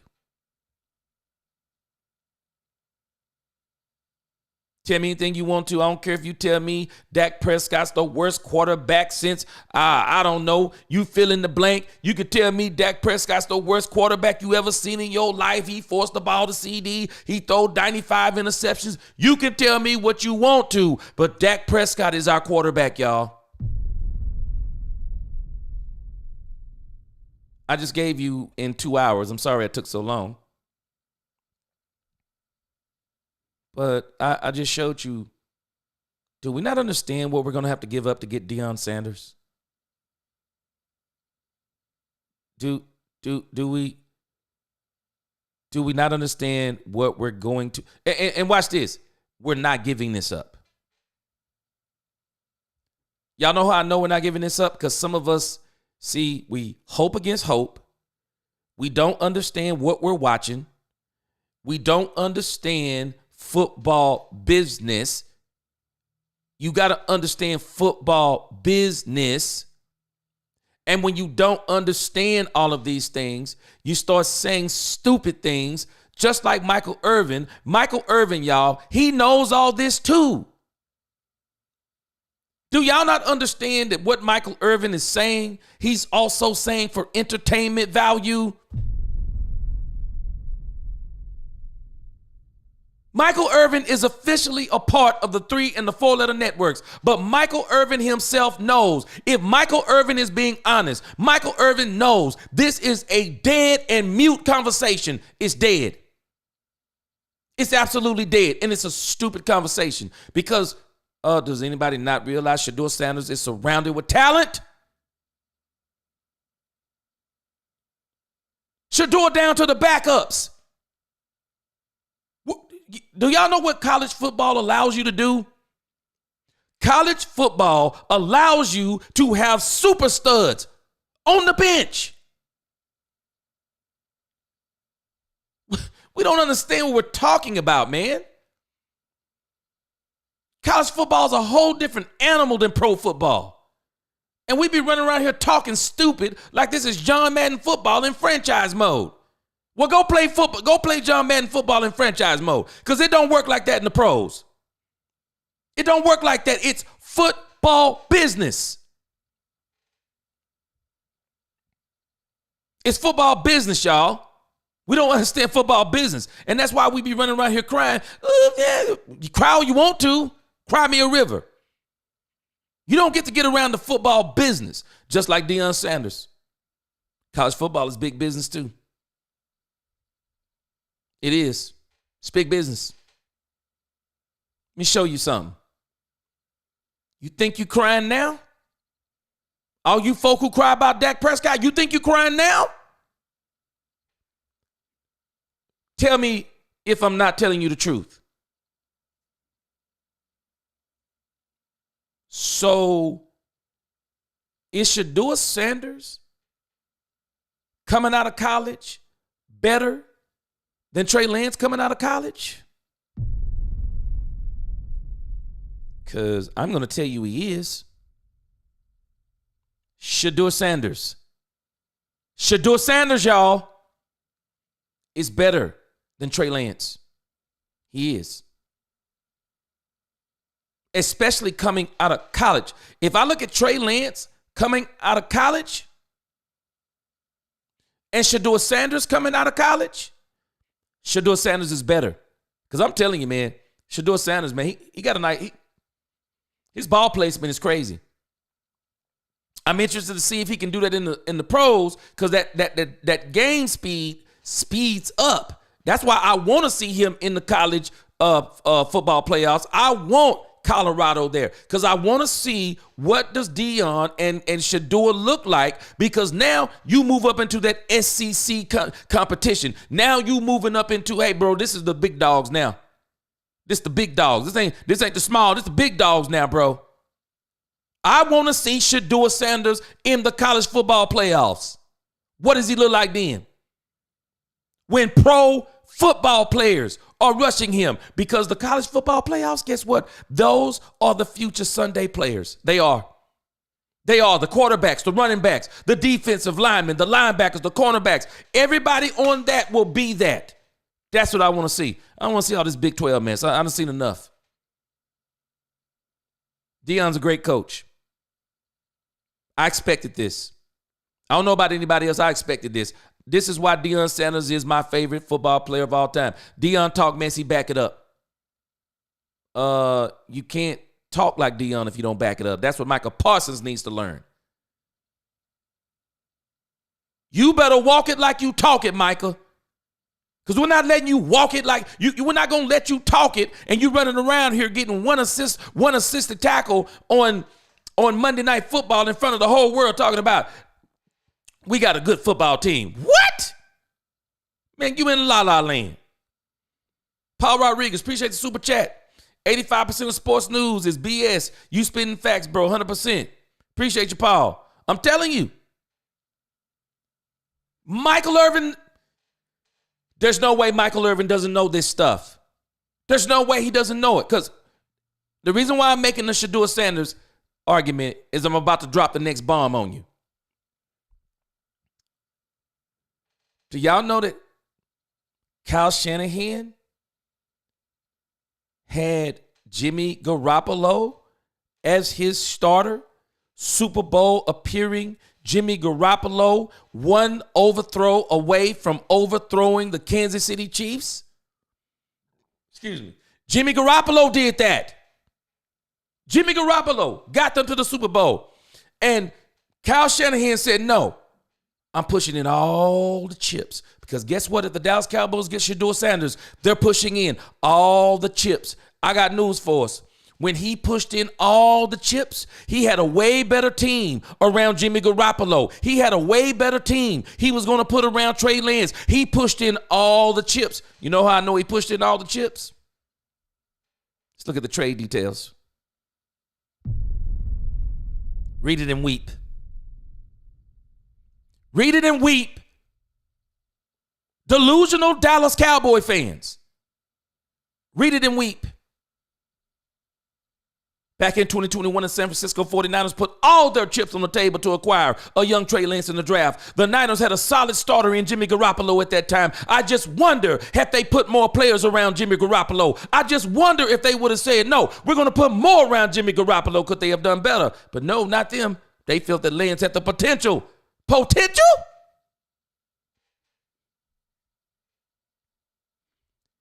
You put in all the chips on potential?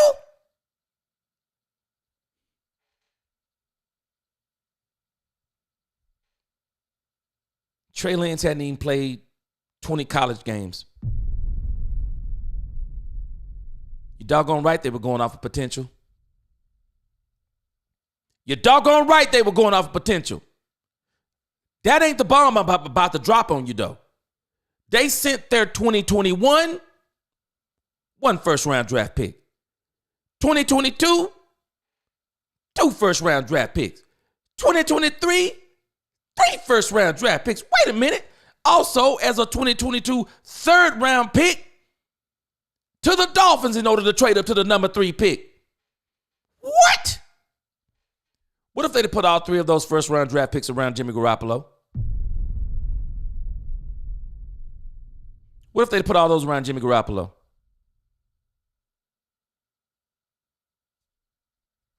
I just wonder. Was there not another quarterback maybe they could have got? A free agent quarterback? I mean, could there not been someone else? But they gave up. Now, thankfully, they're smarter, and don't give this credit to the Dallas Cowboys, because they have shown consistently that they have drafted well. They have traded well. They do so many things right in the front office that some kind of way they got lucky with Brock Purdy. They got a bunch of players around Brock Purdy. He's on a rookie deal. Shipped Trey Lance out. Ate some of his contract. Dallas took some of it. Dallas didn't do the 5th-year option. Got from under that contract. They recovered because Brock Purdy was cheap, and they were still able to put players around him because they already had those players. They already had those players, and they're going to come back and pay the piper too. They're going to have to pay for the Christian McCaffrey. They're going to have to pay for those things, but they manage their cap well. They manage their cap well, better than the Cowboys do. They manage their cap well. They were able to do some of those things. But y'all don't even hear the worst part of it. The insane part of it is, will the Cowboys be willing to do the same? Because Shedeur Sanders, he's not potential. We got way more tape on Shedeur Sanders than we ever had on Trey Lance. And all the tape says, Shedeur Sanders, his whole career, he's been coached by a Hall of Fame father. He's been raised by a Hall of Fame father. He's been coached by a Hall of Fame coach. His Hall of Fame coach has always had Hall of Fame people around him. He's won everywhere that he's went. He's got the Jackson State Championship. Now here he comes in college, and in just a short amount of time, what's this, 2nd year, they're already looking like they may get into college football playoffs already. You see all the stuff Shedeur Sanders is doing? So you think that the Cowboys, you think a team in front of the Cowboys where the precedent was already set with the 49ers, because I'm going to tell you what I'm thinking. I'm a businessman now. Oh, okay, Dallas, you want to trade up to get Shedeur Sanders. Okay, cool. But I'm just thinking back that when the San Francisco 49ers, who had a better team than you, they gave up 3 first-round draft picks and a third to get Trey Lance, and that was just based on potential. I mean, he hadn't even played 20 games in college football yet. I mean, it was all just potential. I mean, nobody really knew truly what he was, and they gave up 3 first rounds and a third to get. So my question becomes to you, what are you willing to give up for Shedeur Sanders, because he's way better? What are you willing to give up? I'm just asking y'all. This is business now. We're talking business football. Would you take less from the Dallas Cowboys than the 49ers gave up for Trey Lance? Would you take less? Oh, by the way, let me put my other football hat on. Because, Jerry, let me let you in on something. There are a couple other teams that also want Shedeur Sanders, and you're willing to give up 2 number ones. They're willing to give up 4 number ones. Oh, wait a minute, Jerry, you said you're willing to give up 2 number ones. So I'm going to go back to this team who wants this pick also, and I'm going to tell them the Dallas Cowboys are willing to give up 2 number ones. They're going to say 3 number ones and a 3, and then I'm going to come back to you, Jerry, and say they're giving them 3 number ones and a 3. Now, what are you willing to give up, Jerry? Oh, you willing to give up 3 number ones and 2 twos?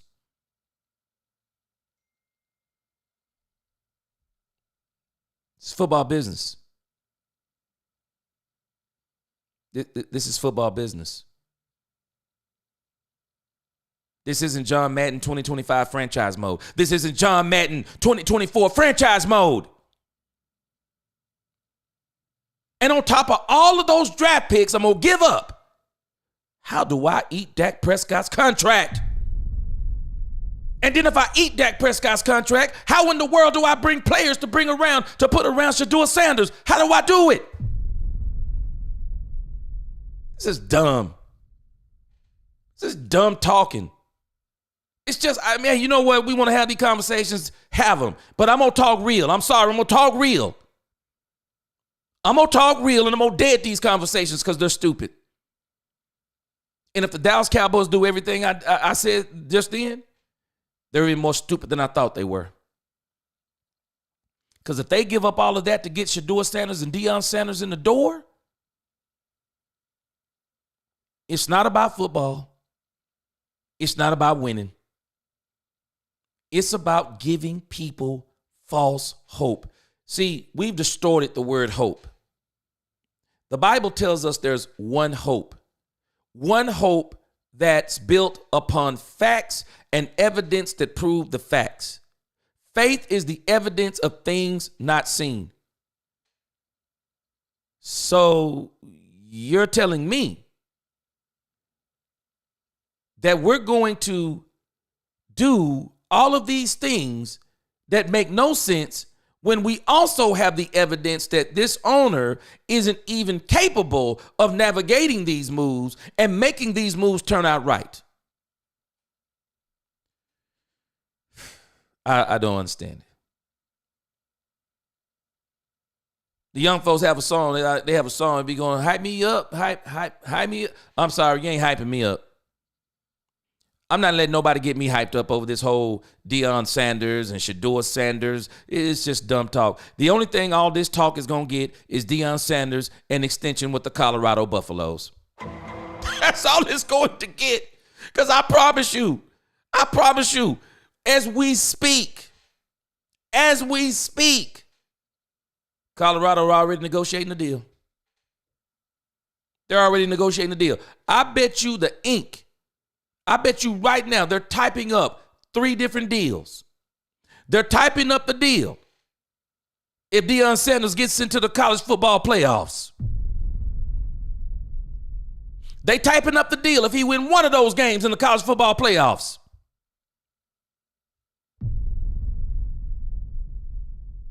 They're typing up the deal if he gets to the final 2 in the college football playoffs. I'm sorry, I said 3, didn't I? If he wins, someone says, well, they're not going to win. The odds are just as good as the Cowboys landing Deion Sanders and Shedeur. It's the same odds.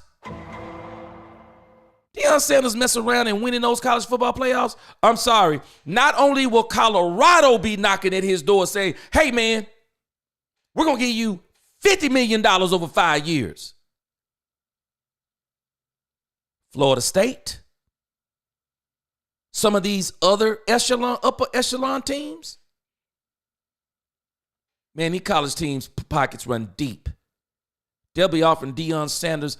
These college football programs all be mad. Deion Sanders will shatter the record for the highest paid coach in college football. Keep on playing with me. I'm telling you. We're just talking about where the check is right now for the Dallas Cowboys to get Deion Sanders. We're not talking about what the check going to look like if Deion continues to win. We're not even talking about what that check looks like. Boy, I'm telling you, boy. Dak Prescott said it best. It's football business, y'all. It's a football business. It's a football business. The business makes the business matters. It does.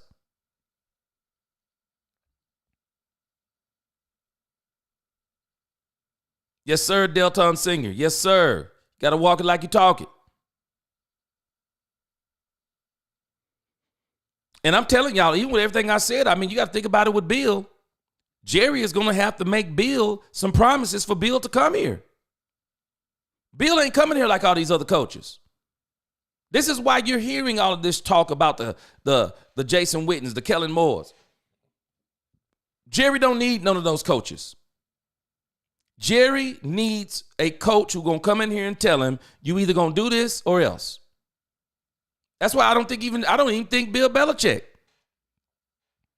I don't even think Bill Belichick could do it. Keelan said, I'm a 49er fan. I tried to tell this stupid but did not listen to Keelan. Hey, man. And you think about what you're saying, Keelan.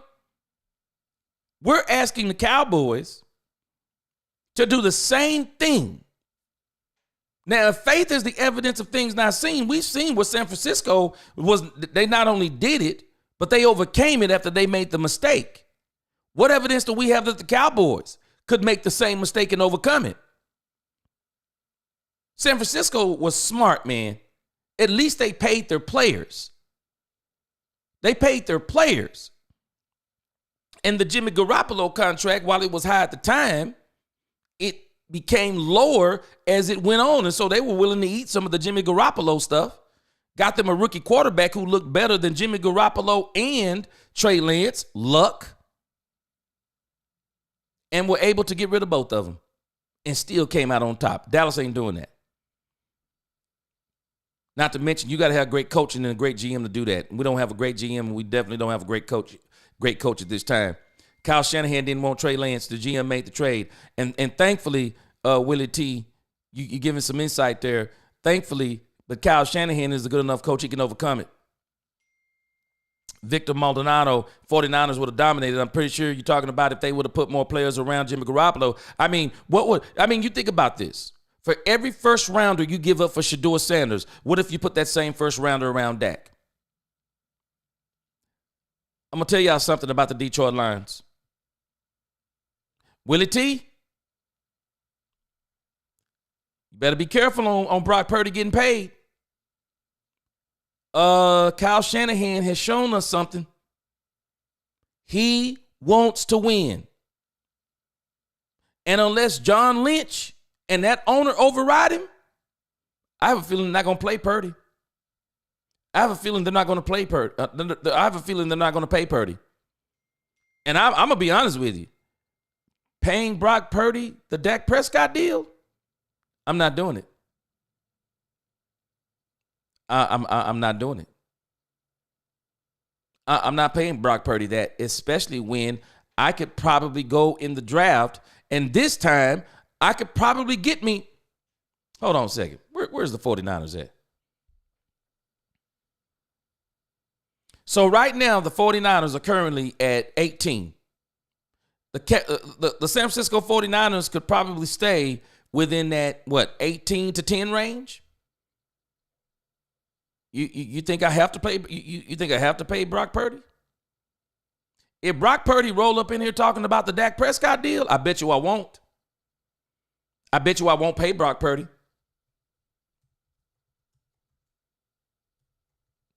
You look at this real quick, and then I'm going to move to my next point.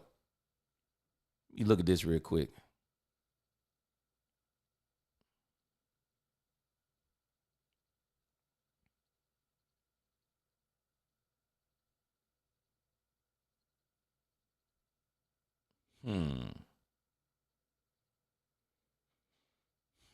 So this is the Brock Purdy deal right here. This is the Brock Purdy deal.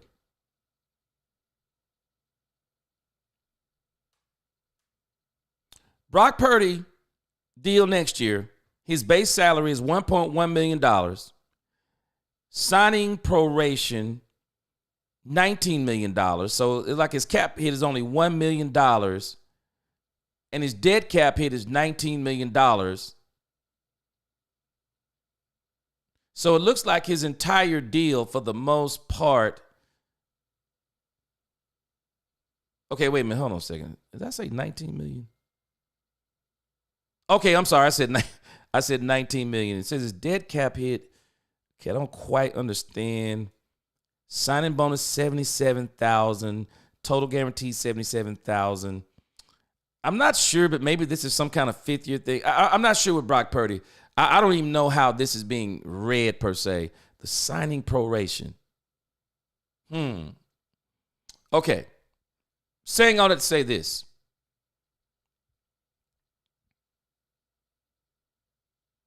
Why do I have to pay Brock Purdy? Why do I have to pay Brock Purdy?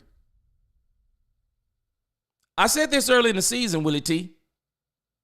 You got to understand what Brock Purdy has done. Brock Purdy has broken a golden rule. I call it the gutter ball rule. The gutter ball rule is simple in bowling. You start out rolling gutter balls. Because after you roll gutter balls, everything you do after that is looked at as an improvement, right? Well, if you're going to come out the gate rolling strikes, and then you start rolling gutter balls, you know what I'm thinking? Maybe he's declining. Maybe he's peaked. Let's see what he does one more year. I'm sorry, Brock Purdy, for me, not paying him. I'm not paying him. And Brock Purdy going to make a decision if it's me. He either going to hold out, or he going to come out and he going to gamble, and he's going to play on that last year deal. That's just me. That's just me. I don't have to commit to him. Because I believe that the San Francisco 49ers, because Kyle Shanahan is literally him when it comes to calling plays, I believe that Kyle Shanahan could probably win with someone else. I do. I think Kyle Shanahan could win with somebody else. He's that good. He went to the Super Bowl with Jimmy Garoppolo. Check. Went to the Super Bowl with Brock Purdy. Last pick in the draft. Check. I'll take my chances. I'll take my chances. But I will not let Brock Purdy put me in a chokehold. I won't do it. That's just me, but I wouldn't let him do it. I wouldn't let him do it to me. I wouldn't. I wouldn't let Brock Purdy put me in a chokehold. I just don't think he's good enough to put me in a chokehold. I don't. And I wouldn't pay him. He's a young quarterback. You could probably go get you another young quarterback. He could win for you too. I mean, this time you'll be picking higher in the draft. I'd go in there. I'm sure some of those top-rated quarterbacks, they're going to be right there. I'd get them. Lewis Bailey, I'm with you. Shedeur Sanders is not the answer to the Cowboys' woes. And as a matter of fact, again, if they get him, it shows me they don't want to win. It's all about the circus with them. Either way, Daniel, we have to draft an edge and a linebacker. I tell you this, I think they need to get a running back too. I think they need to get a top-tier running back. Now, if there's somebody you think that can get you, if you don't want to get Ashton Genty, you better go in there then and get you somebody that can be somewhere in there. Nietzsche said he can give up 2 number ones and Parsons. Yes. You know what? Parsons would be somebody I might include in the deal. But you're still going to have the problem. How do you eat Dak Prescott's contract? Because you're going to have to eat it. How are you going to eat it and then put players around for Shedeur Sanders for 3 years? And Dak Prescott, I guarantee you, they're going to flip a switch on Dak Prescott's contract. They're going to flip a switch on Dak Prescott's contract. And Dak Prescott's contract is probably going to be extended another 2 years. And so, again, they're still going to be up under Dak Prescott's contract. I don't think they can do it. Willie T, I'll tell you what I know the Dallas Cowboys covet. They covet first-round draft picks. They covet those. Anybody ever notice? You rarely see Cowboys playing around with them first-rounders. They're just not going to do it. Lewis says Florida State has no chance at Deion Sanders because they chose whoever their coach is over him. Yeah, I wouldn't be surprised. Deion got some pride, but I tell you this much. They won't be the only team. He mess around and get in that college football playoff and win. Nah, he going to be able to write his ticket. Jose says we need a coach that can make a culture change. Motivate the team and get ruthless with the players and tell them how it is. And see, I will say Deion's one of those old school coaches. A lot of people don't understand it. I mean, Deion gets all in his players' face, man. Deion doesn't play that stuff. Deion suspended his own son, I think, a quarter or a half for violating one of the rules. Deion don't play when it comes to that stuff. He's very old school. Delta says, I don't think any coaches right now will coach the Cowboys with some hella contract promises. And that's what I keep saying. They're going to have some promises in the contract. They are. There's going to have to literally be stipulations in the contract on what can and can't be done. If we really want to be honest, guys that the media groups props up like Lawrence, Herbert, Hurts are overrated to some extent. If any of them do what Dak haters hate, they get defiled. You think about this. There's one thing I know, Jared. If Dak Prescott had Brock Purdy's team, I don't believe this team would be 3-5 or 3-6 now. No, 3-7. And I don't believe Dak Prescott would be hurt. I believe that Dak Prescott would be right now, 8-2, 9-1. If Dak Prescott had Jared Goff's entire situation, I'm talking GM, coach, players, Dak would be doing more than what Jared Goff is doing. You put Dak, watch this. Let's go here just for a moment.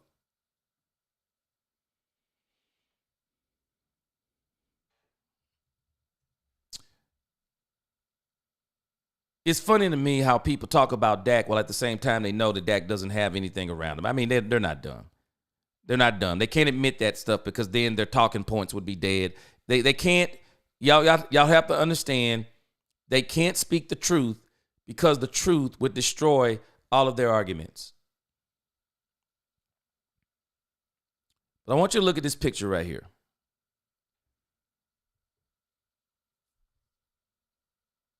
I would be willing to bet 3 months of pay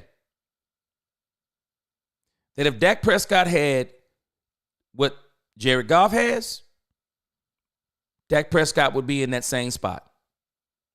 If Dak Prescott had what the Eagles have, Dak Prescott would be in that spot or better. I guarantee you.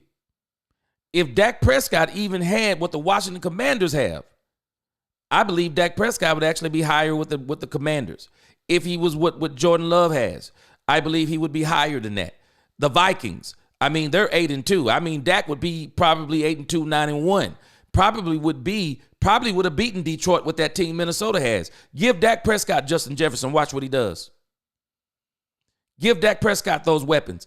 Dak Prescott with weapons would be better than all of these teams that we're currently looking at in the NFC. All of these teams, he would be better.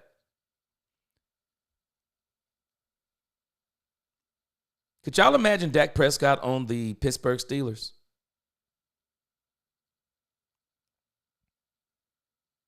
Dak Prescott on the Pittsburgh Steelers. They're 8-2 now. They'd probably be 9-1, 10-0. I bet you neither one of these teams would want to see the Pittsburgh Steelers with Dak Prescott.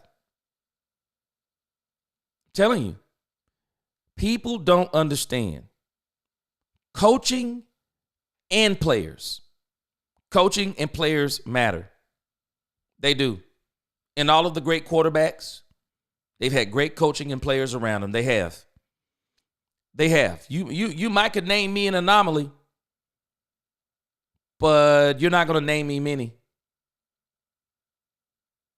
You look at most great quarterbacks, 99% of great quarterbacks.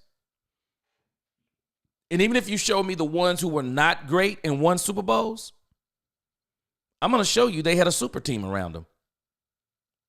I'm going to show you they either had a super team around them or they had a defense that was so absolutely despicable that nobody could score points on them. I'll show you every single time.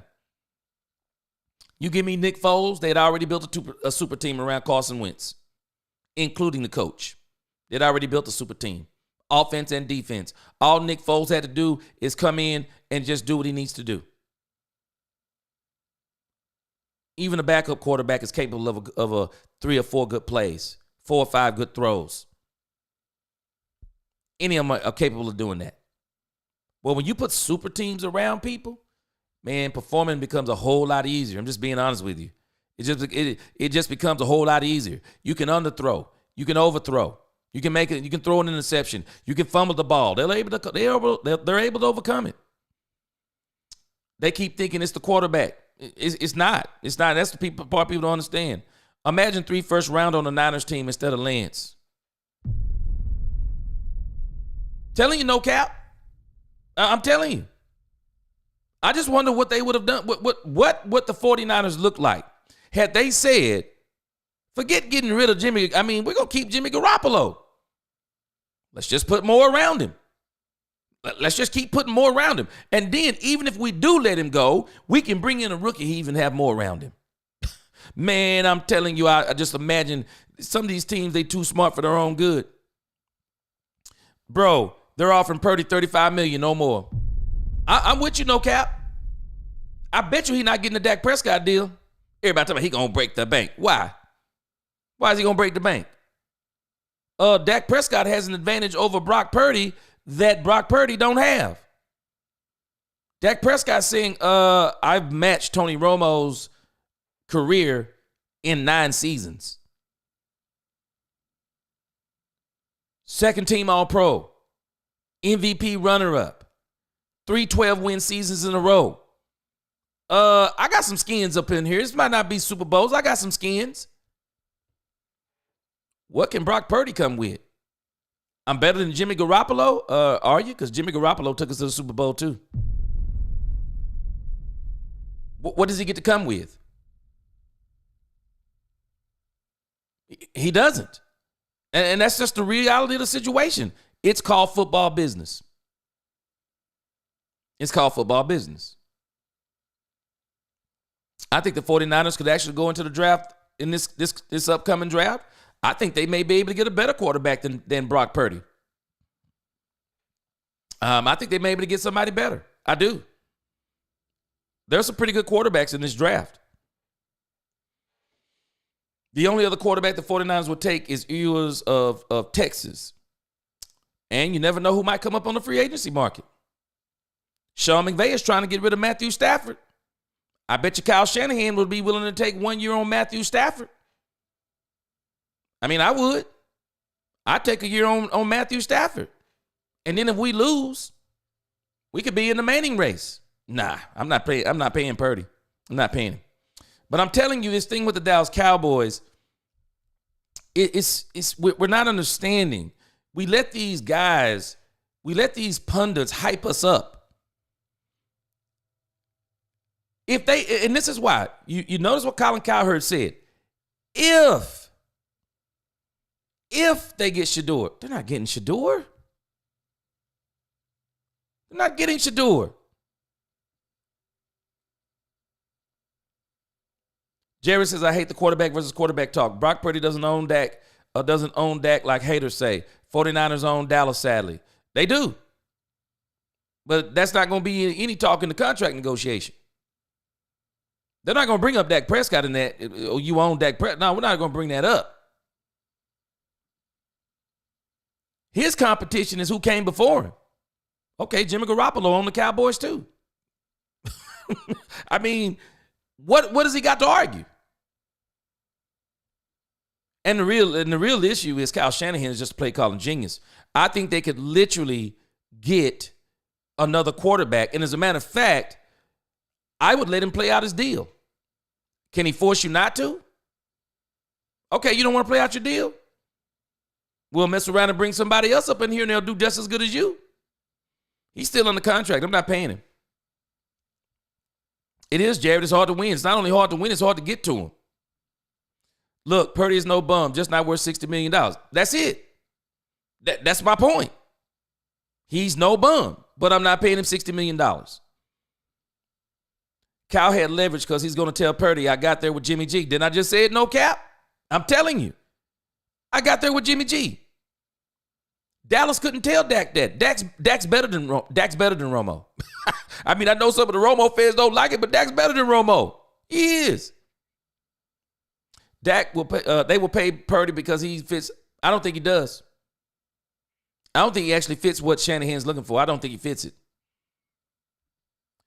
Who would you like to have as coach? Who would you like to have? Now, in a perfect world, if they could get all things the same, I think Deion Sanders would be a great coach for the Cowboys in a perfect situation. Perfect situation.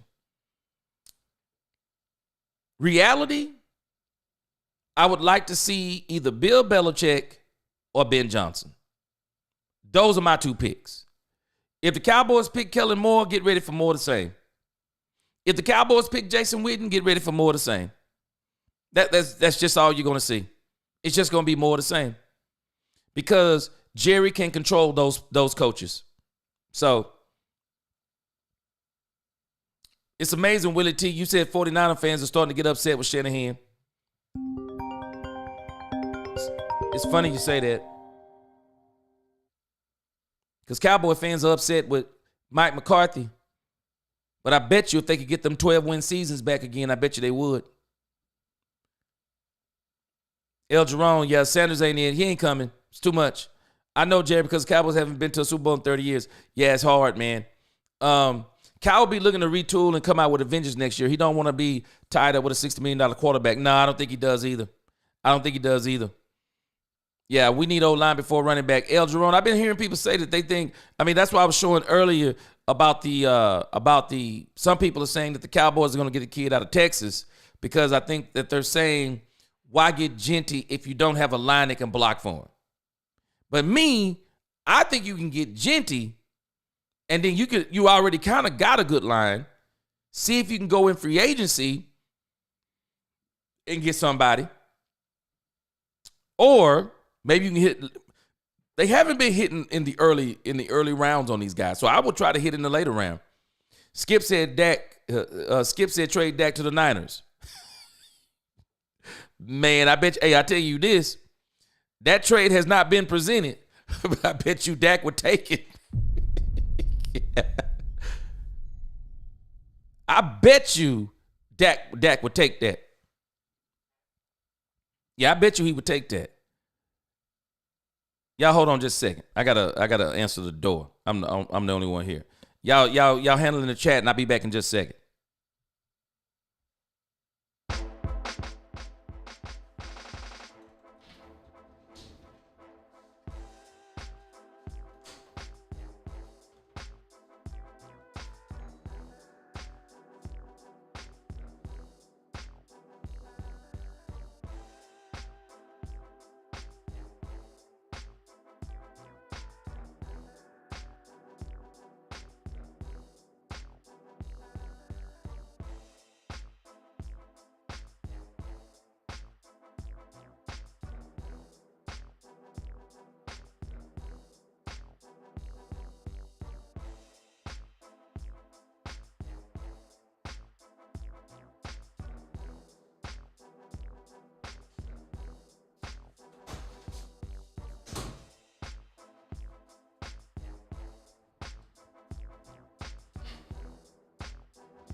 But yeah, like I said, man, this Cowboys thing and Shedeur Sanders don't make sense.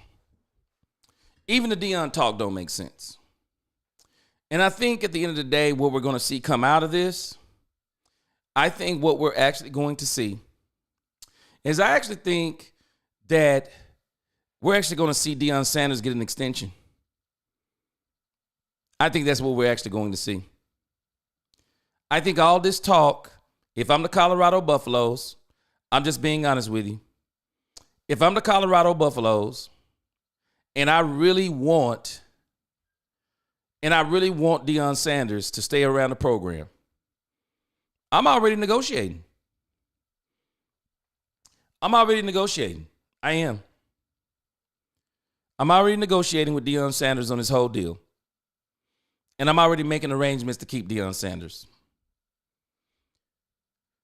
And I think that's exactly, and I'm not saying that, I don't know if I can say that's exactly what's going to happen, but it's not going to surprise me if in a couple of weeks you're going to hear the Colorado Buffaloes have extended Deion Sanders, or they've reworked his contract to where Deion Sanders is going to be getting paid $50 million over 5 years, or they're going to boost it up to where it's $50 million, and then he'll be getting $10 million every year after that.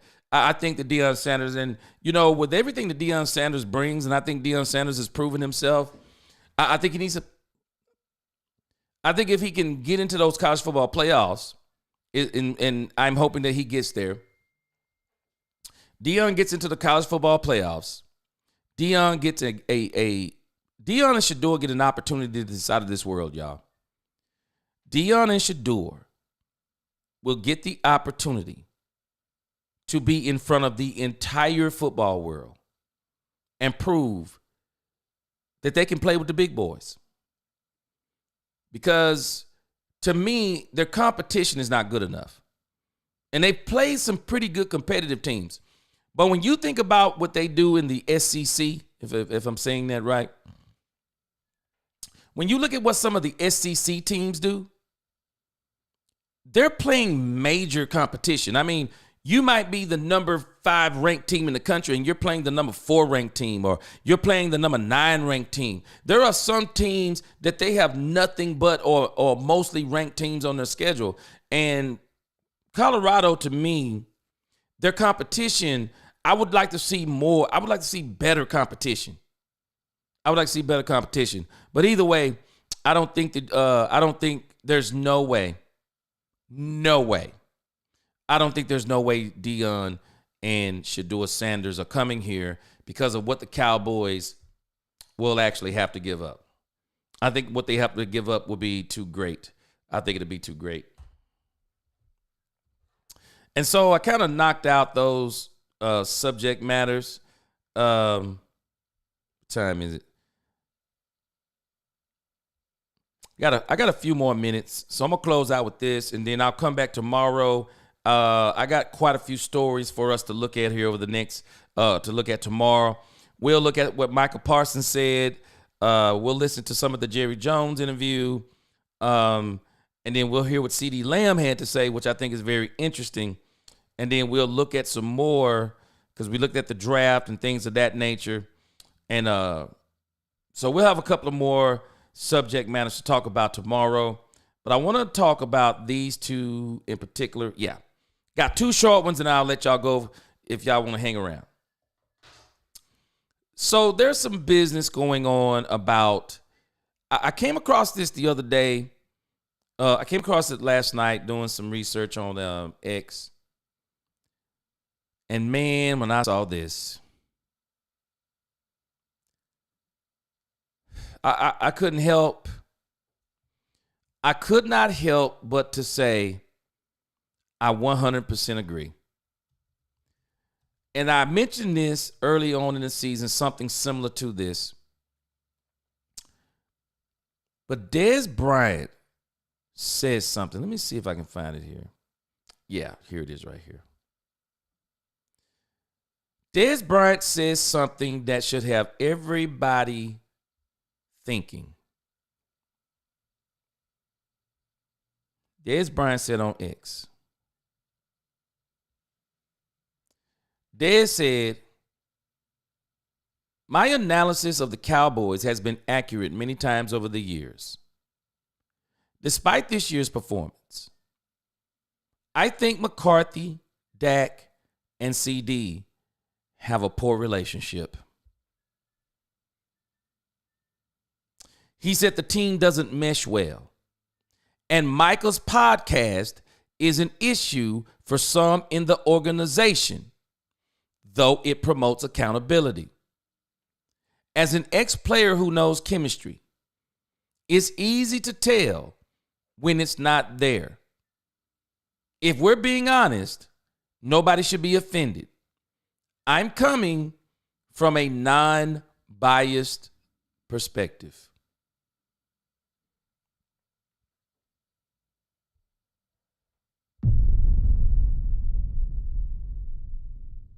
I think he's right.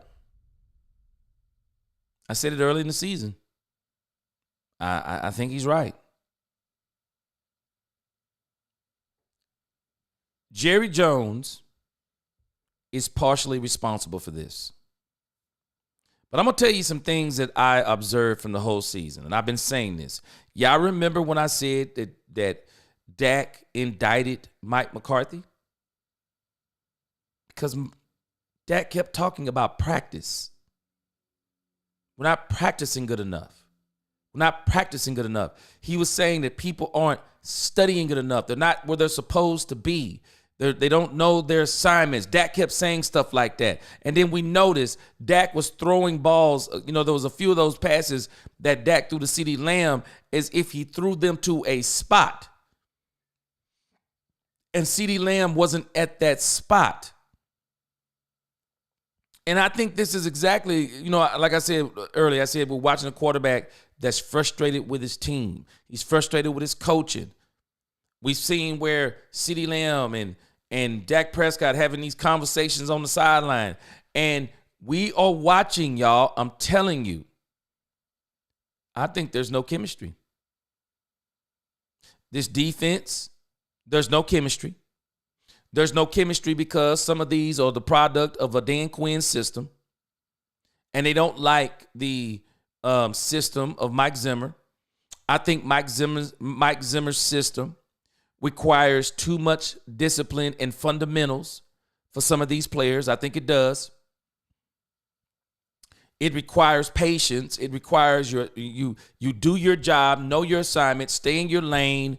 It requires so much fundamental study, knowledge, all of these things. And so you see where a lot of these players, I think they're not able to thrive in it. And so Dez Bryant is saying some of the same things that I'm saying. And I think Dez Bryant is saying something here when you evaluate this what he says. I think Dez Bryant is saying something. Hold on a second. I think Dez Bryant is saying something here. When this part is the part that got me. He said Dak and CeeDee have a poor relationship. Now, CeeDee is a part of the 88s. They have an 88 club. He's a part of the 88 club. And so it makes me believe that he knows something, whether it be through conversation or hearsay. And not only that, he says the team doesn't mesh well. Because I don't think that, in particular, I think it's Micah Parsons and Trayvon Diggs. I think it's Ezekiel Elliott. Bringing Ezekiel Elliott in was the wrong move. There are people.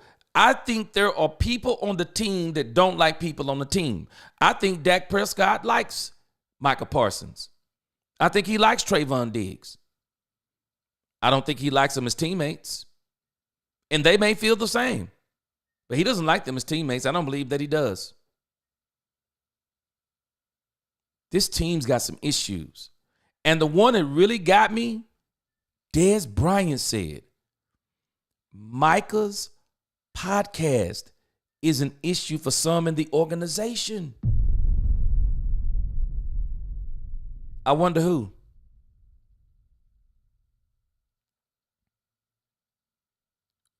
We had already had one player that spoke out about it in training camp, I think it was, or spring training or training camp. We heard now Mike McCarthy last week. He kind of said a few things about it.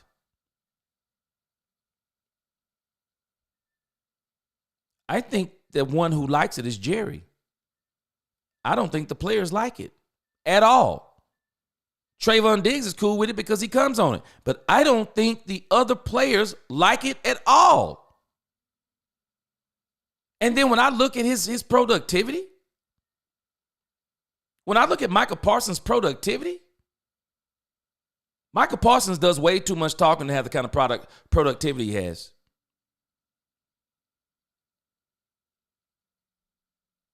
His productivity isn't good. It isn't. It downright isn't. And people have to be real with it. I would trade Micah Parsons before it's too late. I'm not paying Micah Parsons. I'm trading Micah Parsons. Let someone else pay him. He's not the kind of player. And I think he's a great player. Now, if Micah Parsons will stop his podcast and move back to linebacker, but at his current position, in podcasting and all this stuff. And another issue I have with Micah Parsons, he wants to be the leader on the team. He doesn't want to be the leader on the team by his efforts and his grinding. He wants to be the leader on the team because he said he wants to be the leader on the team. Do y'all know that Lawrence Taylor, I bet you that people looked at Lawrence Taylor as a leader on the team, and he didn't even try to be the leader on the team. But he was so dominant on the field. If you listen to players talk about him, he would come in and lay down on the floor during film sessions and practice. I mean, in the film rooms. He partied hard, off the field things. But they looked at him as a leader because he was so doggone dominant on the field. And he knew football. Man, I'm listening to him just last week, and he said, I knew what everybody was supposed to do on the field except for me. Because he reacted. That's how he played. He reacted to what was going on, but he knew what everybody else was doing. Leaders. You can be a vocal leader. I don't have a problem with you being a vocal leader. You better be a downright monster to be a vocal leader on the team I'm on. Because if you're not a monster on a team I'm on, D-Law told Micah Parsons best. He told him, shut the bleep up. That's what he told him. Shut up. You're not good enough, Micah. You're not playing good enough, Micah Parsons, to be telling me or anybody else anything. You're missing assignments too. Shut up. He's not a leader, but he wants to be. He wants to be, but he's not. And when Dez Bryant says, though it promotes accountability, question that part. Promotes the accountability of who? Because for every time he talks about what someone else is doing, we don't need him to hold anybody else accountable, Dez. You're making a great analysis. But we don't need Micah Parsons to hold anyone accountable but himself. It's not promoting the accountability of him. Because if he was truly holding himself accountable, he would say, I'm going to stop this podcast during the season.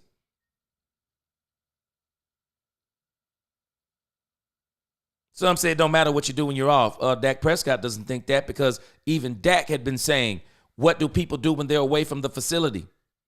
Micah Parsons doesn't strike me as a guy who watches a lot of film in his off time. Because if he does, it's not translating on the field. If he does, he's not honest with himself and say, you know what? Now that we got DeMarion Overshown, maybe if I would have put myself back there with him, boy, we could really do something on this defense. Nope. It's all about Micah Parsons. He wants the glory of the sack. That's what Micah Parsons wants. The glory of the sack. And you notice, outside of that Cleveland game, I mean, people can say whatever they want to. about Micah Parsons. But Micah Parsons has been highly ineffective. He's just been ineffective. Jay Recruiter says Micah's not patient. Micah's not patient and doesn't have a good lateral movement. I agree, he's undersized, especially in the position he's in. Daniel said, but gee, I can't see Jerry trading away Michael because he loves the star on his helmet, and he is by far a generational talent, and those are rare in the NFL these days. I don't think that's what's attracted him to Micah Parsons. I think what's attracted him to Micah Parsons is how much attention Micah Parsons attracts to the team. Because I believe Micah Parsons can be generational, but if you're going to keep him at his current position, he's not even in the top 15 defensive ends in the league. He's not. When I think top 5 guys, when I'm thinking top 5, I got to hear Bosa. I got to hear Bosa. I got to hear Watt. What's the other kid?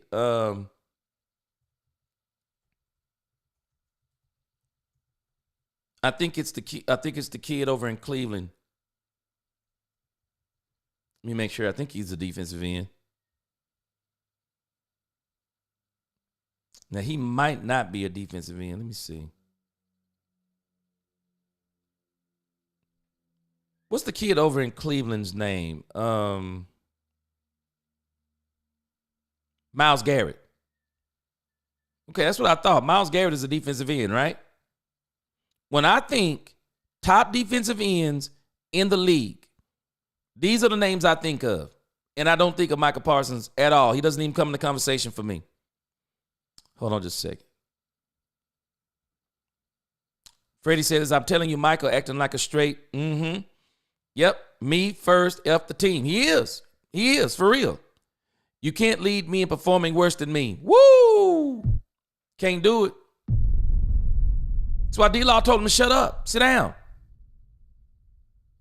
Told him to sit down. Shut up. Wish Micah had Charles Haley meanness.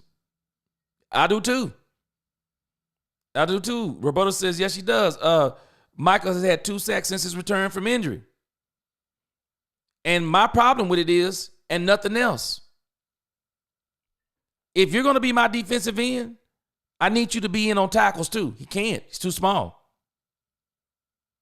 He's too small. He can't. You want to lead me and tell me what to do? Buddy, you better come with 3 times the effort I am putting into the part of my game. That's why he said, I want Demario Overshown to be better than me. You don't have to worry, he is. You don't have to want him to. I don't understand that statement. I mean, maybe you're saying that because you know that we can see that he's outplaying you. Micah, love you to death as a player, bro, but you don't have to say nothing about Demario Overshown. He got a different motor than you. Yeah, Myles Garrett, Nisi. Yeah, he got a different motor than you. If you love my linebacker, you have to draft an edge. I would. That's exactly what I would do. I'd let I'd let him blitz from the linebacker position, and I'd get me a true edge rusher. I would. That's exactly what I would do. Abdul Carter from Penn State makes a lot of sense, but he's slated to get picked up. Yes. You're right on. That's exactly what I would do. Diggs, Michael don't even put Dak as their top quarterback list. And it's strange to me that they didn't put him in there, and they're not even at the top of the list of cornerbacks or defensive ends. When I think defensive ends, I think Myles Garrett. When I think defensive ends, I think Nick Bosa. When I think defensive ends, I think TJ Watt. When I think defensive ends, I even think this kid, Max Crosby. Mean, nasty dude. Nasty. Daniel Hunter.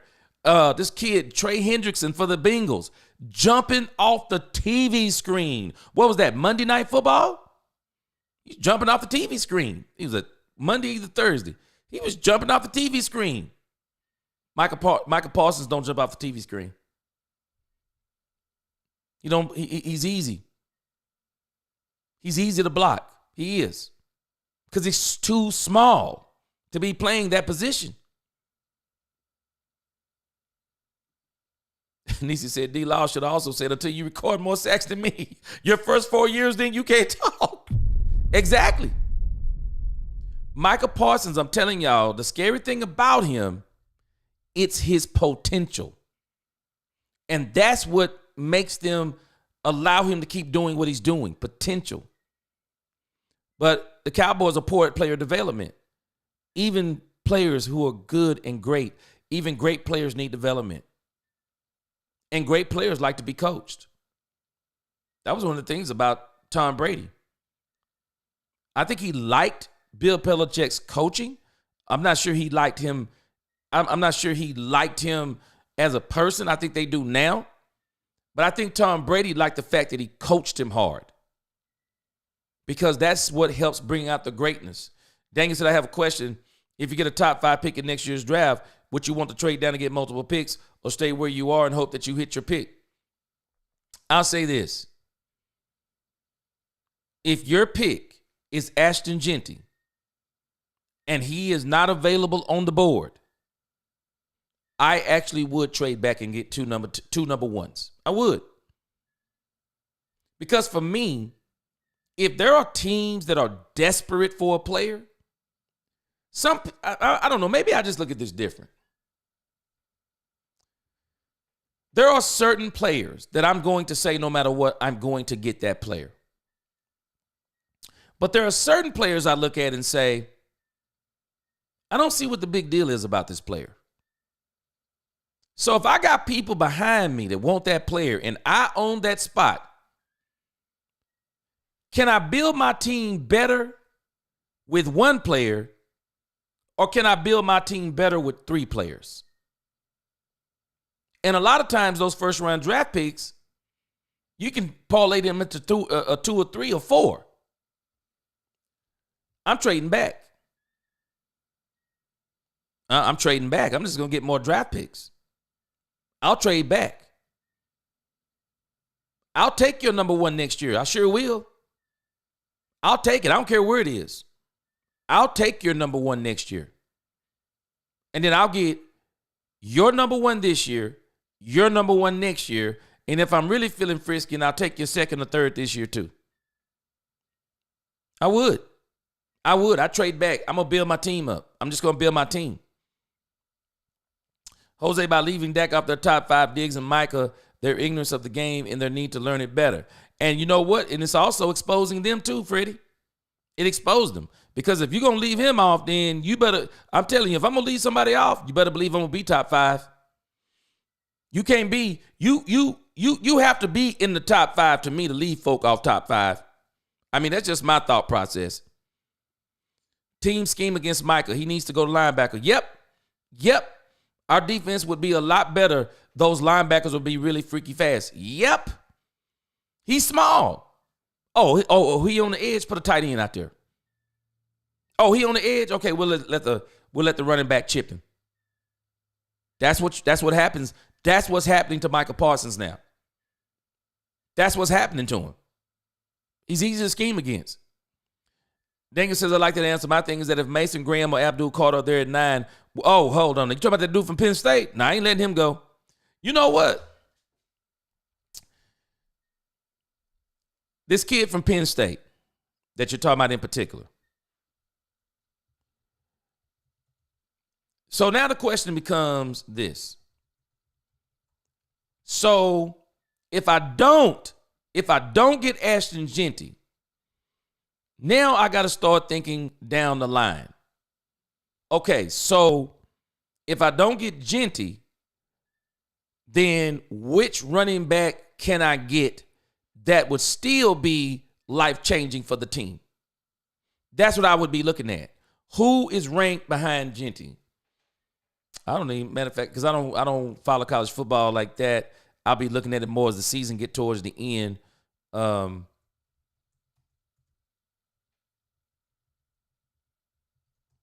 Yeah, I'll be looking at it more as it comes down the draft. The running back rankings are as follows. So let's see. I mean, it looks like the Jeanty is really that far ahead of everybody else. So your next bet would be Omarion Hampton or Jordan James. And so the question is, can you get them if you give up Genty? I mean, who do you get if you give up Genty? So they got Brashard Smith, Kalel Mullings, Caleb Johnston, Dylan Sampson, Travion Henderson, Quinshawn Judkins, and Devin Neal. I just think that if you're going to be in the top part of the draft, I just have a feeling that all of these running backs will not be drafted in the first round. If you pass on Genty probably won't be drafted in the first. I mean, he'll be gone. Genty ain't making it out of the first round. But I wouldn't be. I think you could probably get Trayvon Henderson, Dylan Sampson. I think you could probably get them in the second round. You might even be able to get Amarion Hampton in the second round. Now, for me, I'm going to show you what I'm really looking at with a running back. This is just me. I'm very biased like this, though. I'm very biased like this. Let me move my picture out of the way here. I'm very biased like this, but I'm going to tell you what I'm looking at. I'm looking at weight, height, and speed. As a running back, I think you need to be in the 4.4 range, at least for me. That's just me. These guys right here, all good. 5'9", 4.42. I'll take you 5'9", you run a 4.42. Not to mention he's 215 pounds. He's bringing a load. He ain't small. Hampton, 220, 6 foot, 4.44. Definitely with him. James, 5'10", 4.45. I would probably be looking more at these two guys here. I would be looking at Dylan Sampson. This is just me. I'm looking more probably at Dylan Sampson and Travion Henderson because I like 4.35 and 4.39. That's probably what I'm looking at right there. I'm looking at these. Y'all tell me, y'all probably watch college football a lot more than me. 4.49 ain't bad either. I'm looking at this kid too. Because as a matter of fact, if I'm the Dallas Cowboys, I really do think they need to get 2 running backs and not 1. That's just me. But I think it's very interesting what Dez Bryant brings up. And, we're talking about the draft and building the team. And I'm asking myself all kinds of questions. Y'all tell me what you think. But I'm asking myself all kinds of questions as I get ready to go into the draft. If Dez is saying my team doesn't mesh, my question is, do they notice it? And the question becomes, what are they going to do about it? And I think how this can be fixed is that someone, and I think we've all been saying this, someone needs to come in and change the culture. They have to change the culture. You have to get the team to the point to where Dak Prescott isn't having to say some of those things, saying that people aren't on the same page and all of this stuff like that. You got to get someone who will say, Micah Parsons, you're going to have to stop the podcast. You got to get a coach in here who's saying it's all about football. It's all about the locker room. It's all about the team. You got to get a coach that does that. And if Jerry's not going to let the coach do that, and this is the problem, Mike McCarthy didn't lose the locker room. Jerry Jones did. Jerry Jones lost the locker room. You got to let a coach have it. 70s fans say, remember Jamarcus Russell? Yep. There are several running backs on the draft. You said Ollie Gordon II, Amarion Hampton. Yeah, from everything I just looked at, it looked like some pretty good ones on there. Now, if I can get a show enough offensive lineman where I can move Guyton to the right, put a really great left tackle over there, I might be willing to pass up on a Genty if I can get that. That's what they're saying this kid from Texas is. But I'm kind of like, man, the Cowboys have not been hitting on these linemen like they used to. But if you can get that, then I'm like, hey, man, I'm going to pass on Genty. I'm gonna give up this first round. And I'm going to get another first rounder. Or I'll give up this first rounder and get another second rounder this year. I'm going to take your second round this year and your first rounder next year. And not get me 2 twos.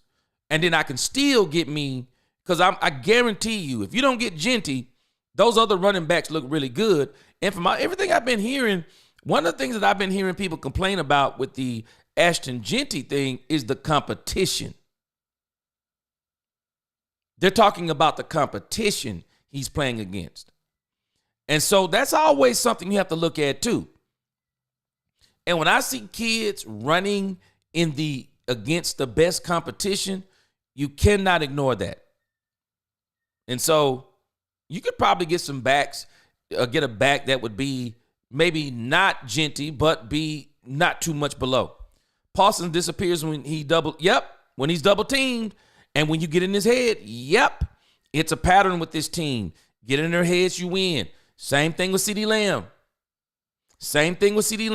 If you don't get CeeDee Lamb wide open looks, he disappears. If Micah Parsons can't get to the quarterback, disappears. Lewis Bailey says the running back from Kansas State. I don't think did I see him on here? Are you talking about Devin Neal?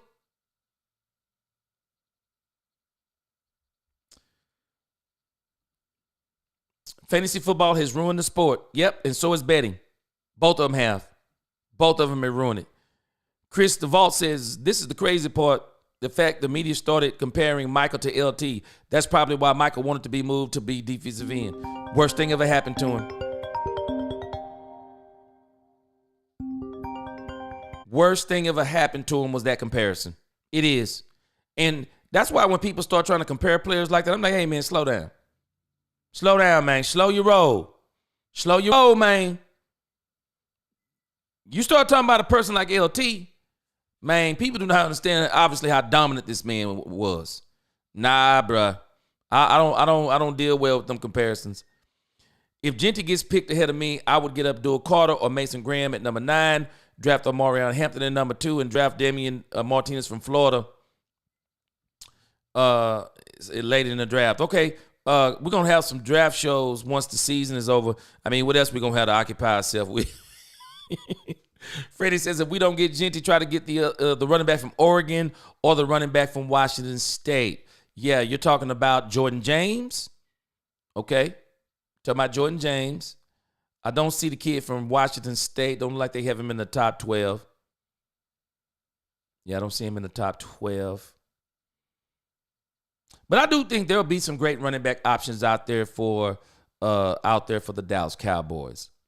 So I have another story I want to see if y'all heard about.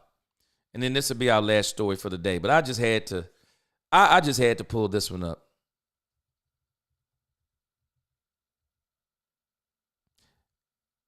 Because when I hear Shady McCoy say this is a problem,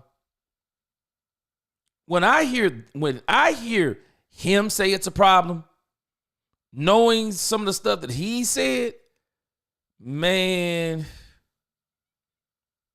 it is a problem if he says it. It is definitely a problem if he says it. But I want to call your attention to this story. I don't know if you saw it. Just a long list of things wrong with this team.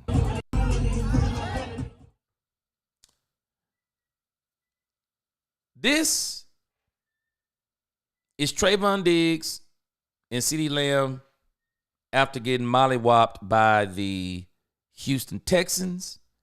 There seems to be some music in the background, so I'm not going to play the music, but I'm going to show you the scene.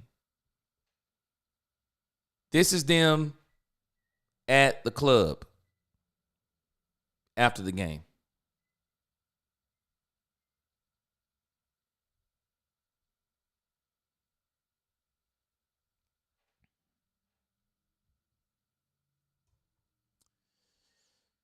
I've heard other players, and Shady McCoy in particular commented on this, and I thought it was very interesting. Shady McCoy said the one thing that he didn't do after the loss is that he didn't go to the clubs, and he said, you may go to a bar because you're upset, he said, but definitely didn't go to the club. And I figured that's what this was. Somebody showed it's a music video. Yeah, they're filming a music video. It just goes to show you where the mind of this team is. It's the mind of this team. It's just where it is. I just don't know any other way to put it. I mean, I think Emmanuel Achos kind of said it best. It's the optics. I mean, you're 3-7. You're getting the break speed off of you. It's not like you're performing at a high level. I mean, this is the problem that people have with this team. They have no awareness. You don't know, as a Dallas Cowboy, that all this type of stuff is people are going to be talking about it. James Jones says it's how you show up. It's about how you show up to work. But my problem is their work on the field isn't even looking that good.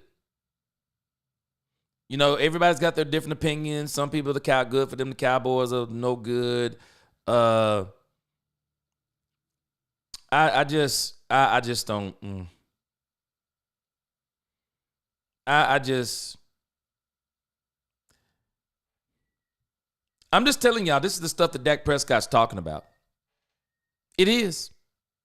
This is the stuff that Dak Prescott is talking about. It is. This team is just not right. There's just the mentality of this team is getting worse and worse and worse. It's just getting worse and worse and worse.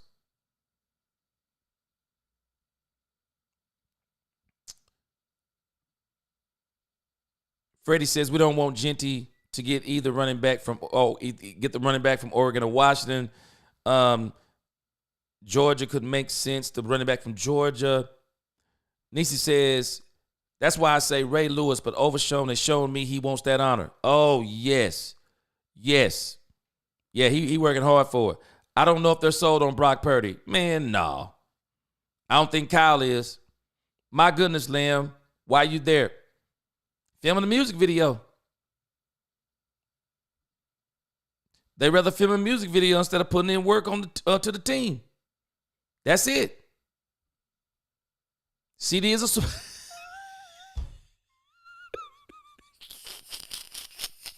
It's true. CeeDee Lamb is. He's a supermodel. He's a supermodel. He is. Yep. He's a supermodel. That's the deal. This is why I want Belichick here in Dallas, because he'll get these guys in lock and stop talking crap to the media. And you got to get somebody who you're going to let do that, Daniel. Diggs celebrate that he finally... Man, Diggs had no choice but to tackle, didn't he, Niecy? Boy, somebody told them that this dude don't tackle, man, and they threw the ball. They threw to whoever was covering Trayvon Diggs. They threw it to him. He didn't have no choice but to tackle. Jerry Jones stole all the morale from his team during the offseason. He did. I believe it. He did. I agree with you. He did. Maurice says, I agree with you about what you're saying about the team mentality and what their mind is. But at the same time, the Cowboys in the 90s,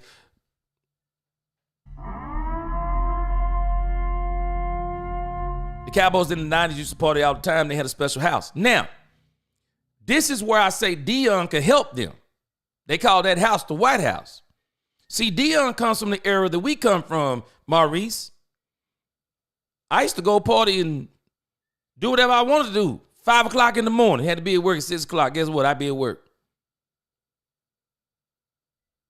Like it was nothing. That's how we did it back then. But these guys, the problem is we're not getting the translation on the field. Number two, the Cowboys were winning and partying and playing hard.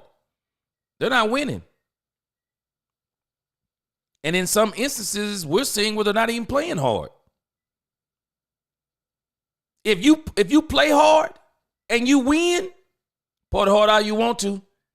Long as you be here for the meetings, long as you be here when the door open, long as you be here for practice, you giving it 100%, and it's showing up on Sunday. Hey, man, I'm not gonna say nothing about what you're doing doing in your spare time, unless it's something that the team has to answer for. But as long as you winning, man, I ain't got. Cowboys did it. They did it. Deion, Mike, all of them. I mean, we already know the problems Mike had. He's out there balling. Troy knew they had them problems. He didn't say anything about it. Why? Because in between the lines, they were killing it. They were killing it. Jose says the season's falling apart like the stadium. Don't worry, that's going to get Jerry an excuse to go do something else. Go Cowboys, man. You speak facts. This team, our team is so discombobulated, unbelievable. Yeah, man, it is, Chris. Welcome to the channel. It's crazy, man, what we got going. It's a mentality issue. The problem is they are tired of Jerry Jones and all his shenanigans. He doesn't want to do anything for the team, so they don't want to do anything. I mean, they're just here for the fame right now. They're here for the fame. They're here for the fame. All of them just brand building. They're just brand building. That's all they're doing. Jerry's about being talked about, being relevant. It's about winning Super Bowls. It's about the give me your money, all that I want. And Jerry kind of spoiled everybody when he got those 3 Super Bowls by signing Dak and CeeDee so late during the offseason, Freddie. Yes, Jerry destroyed the continuity of this team. Mike McCarthy said it. He destroyed the continuity. He didn't have CeeDee Lamb. And I'm going to tell you something. I wouldn't be surprised if Dak was not happy with CeeDee Lamb about not coming. I think that CeeDee was going to get his money regardless. But I do understand where CeeDee was coming from. Dak can get hurt, and quarterbacks will still get signed because their legs. I mean, even Dak with this hamstring issue, it's an issue, but it's not an issue. It's not an issue because Dak can now just, okay, I'll get me a track coach. I'll get my legs back in shape. I'll become a better scrambler, but I don't have to be a runner. CeeDee Lamb has to be a runner, cutter, route runner. He has to be all those things. He mess around, go to camp, tear a knee and Achilles, his whole career is over. Never get the bag. So I understand why he didn't do it. But Jerry should have signed him sooner. James Slater reported the deal they signed CeeDee to was the very deal he had on the table from the beginning. Sign it, stupid. Should have had him in camp. Should have had him in camp. J. Army, what's going on? We need a coach that embodies. Yes. Tom Landry, which I don't know who does embody. It's just Tom Landry was a legendary coach, and I wish there was a coach out there that are like him and architect of offense, but I don't know. Now, this is where, again, I think that Bill Belichick could come in. Because even though he has not done anything outside of Tom Brady, then I can make the argument that he has a quarterback, and we're not going to say that he's Tom Brady, but we have a quarterback that Bill Belichick has already compared to Joe Montana. So if you think you have that Joe Montana-esque quarterback is your quarterback, then he can come in here and do some things. He can come in and change the culture. And I think because Dak is one of these players, unlike some of them, Dak likes to be coached. And the problem is, you think about the problem Dak has had. Dak has had coaches, in my opinion, if I'm a young quarterback, I want an older coach. I want an older offensive coordinator. I want somebody kind of like a father figure so that when he scream at me, when he say things to me, I'm taking it like a father. You get a young guy screaming at you and you're older than him, it don't sit well unless he got so many skins on the wall that you go, hey, man, you've done it at the highest level, so I got all the respect for you. So Dak has been with Jason Garrett. He's young, in a sense, young. Kellen Moore, almost the same age. You bring in Mike McCarthy. I think Dak got a lot of respect for Mike McCarthy, but then Mike McCarthy too easy. He too easy. Not a motivator of men. Play calling wasn't good. And a part of that is Jerry won't let him keep him in line. The Cowboys, guys, it's like we're talking out of both sides of our mouth. Because at the end of the day, if Jerry is not going to allow any coach to be empowered, it's going to be the same result. Unless he just gets players that are going to be good enough that despite Jerry Jones, they're going to be able to overcome it. It's tough. It's tough. Maurice said, laugh out loud. That's true. I would do the same thing, party all night. Man, I'm telling you, Maurice. Man, I remember many days partying all night. Man, get up like it wasn't. Sometimes do it on the weekdays. Man, some friends come over. Man, do whatever we got to do. Tripping and, man, I mean, I go work 6 o'clock. All right, go to bed. I go to sleep at about 4:30. I mean, we used to do that stuff. Lewis, with all due respect, I say all bull sugar today. Man, Chris says, wait till Dan Quinn, Durant, Armstrong, Dante Fowler get hold of us, Washington. You know that, man, you just wait. I've already said it, Chris. You just wait. I'm just telling us up front. We might as well get ready. Washington going to, Dan Quinn already got the game plan together, y'all. Dan Quinn circled this game. Dan Quinn circled this one in particular in Washington. He circled this one the day he became the coach and the day they announced those schedules. He said, I got it. I'm ready. Also, G, what's the purpose of having Cooks, Nealon, Edoga, Bland, Lewis, and Tank back in? Dang, you got to help me with this. You're going to have to help me. I don't know. All them guys you listed, Deron Bland, I'd already have signed to a contract. I'm already signing him. He's hurt. I'm going to go ahead and get a good deal on him. The rest of them, I think Marshawn Nealon is a draft pick. I would play him. I would have traded Cooks. I would have traded Lewis. And I would have traded Tank. They do nothing for your team next year. And they're not even under contract. I have no clue why they bringing those guys back. James Slater loves to blow up Jerry's foolishness. She be turning him up, don't she? She does, boy. I love it. If Jerry not signing big name money free agents in offseason is the reason for the season, then he means that McCarthy sucks. I'm telling you, man, I got a feeling that Jerry's going to do something. I got a feeling that Jerry's going to do something in the offseason. I do. And I think he's going to do it just to shut people up. I think he's going to get somebody. Your players don't like coaches that are about their age. Yeah, it all depends. And it all depends. It all depends on the player. Like a Sean McVay. I could play for Sean McVay. One thing I've learned about, I've observed about Sean McVay, he knows he's a younger guy. He also knows he's smarter than most older guys. But he also knows how to talk to guys. See, you can get in the guy's face without screaming and spitting and slobbering. See, I could get in Dak Prescott's face. Hey, Dak, come here, man. You better than that. Stop forcing the ball to CeeDee Lamb. Dak, if he's not open, find somebody else. I do it. That's just that simple. I wouldn't have to embarrass him. I don't have to grab him by the face mask. I don't have to grab him by the shoulder pads. If anything, I'm going to put my arm around him. Speak very sternly to him. Better than this, Dak.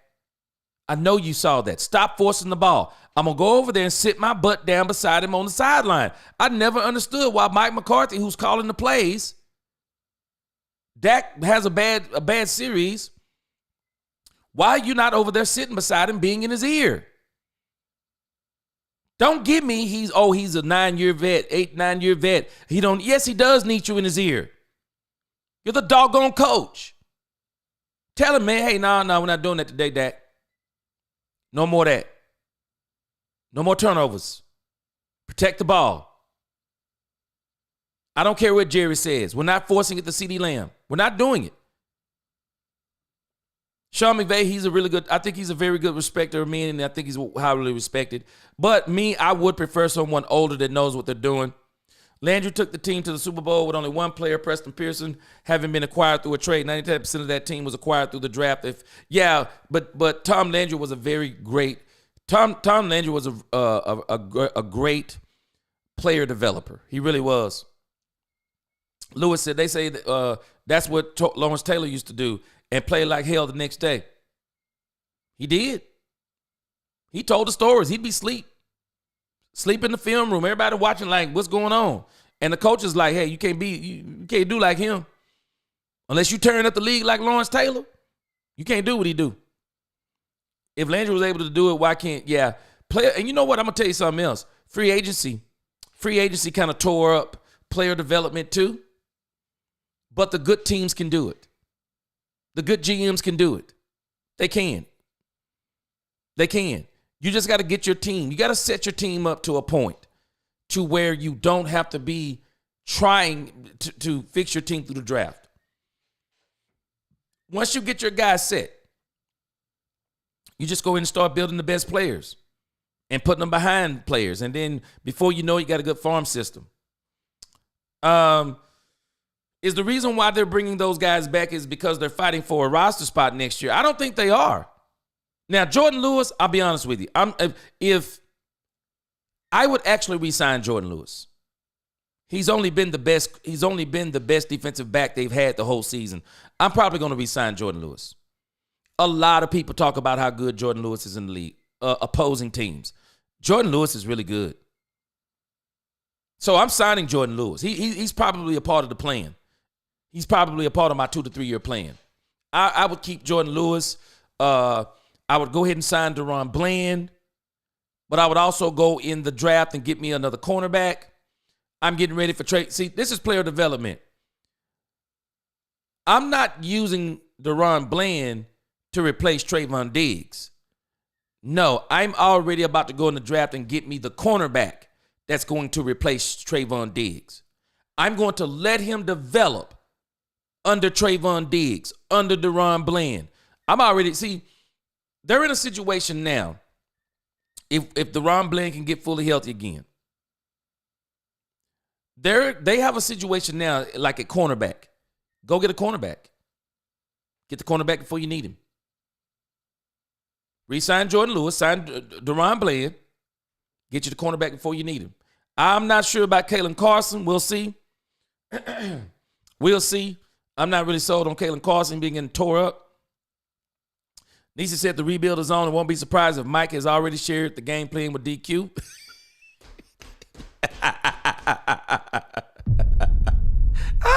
Girl, you crazy. Breathe. Girl, you crazy. Yeah, hey. I don't know if you're gonna give the game plan, but I'll tell you this, Nisi. Dad Quinn probably know Mike's game plan, even if he didn't give it to him. I mean, he's so predictable. Jay Woman said, I just looked up who embodies Tom Landry, and it said Bill Belichick. See, that's what I was saying too. Even their story is in the NFL similar to Tom Landry. Was a defensive coordinator. Yep. For the Giants, Bill was too. That's insane. Not to mention, older, well-respected, skins on the wall. The one person who I believe that Jerry might at least, Nisi, 2 years. Jerry seems to kind of let you do what you do.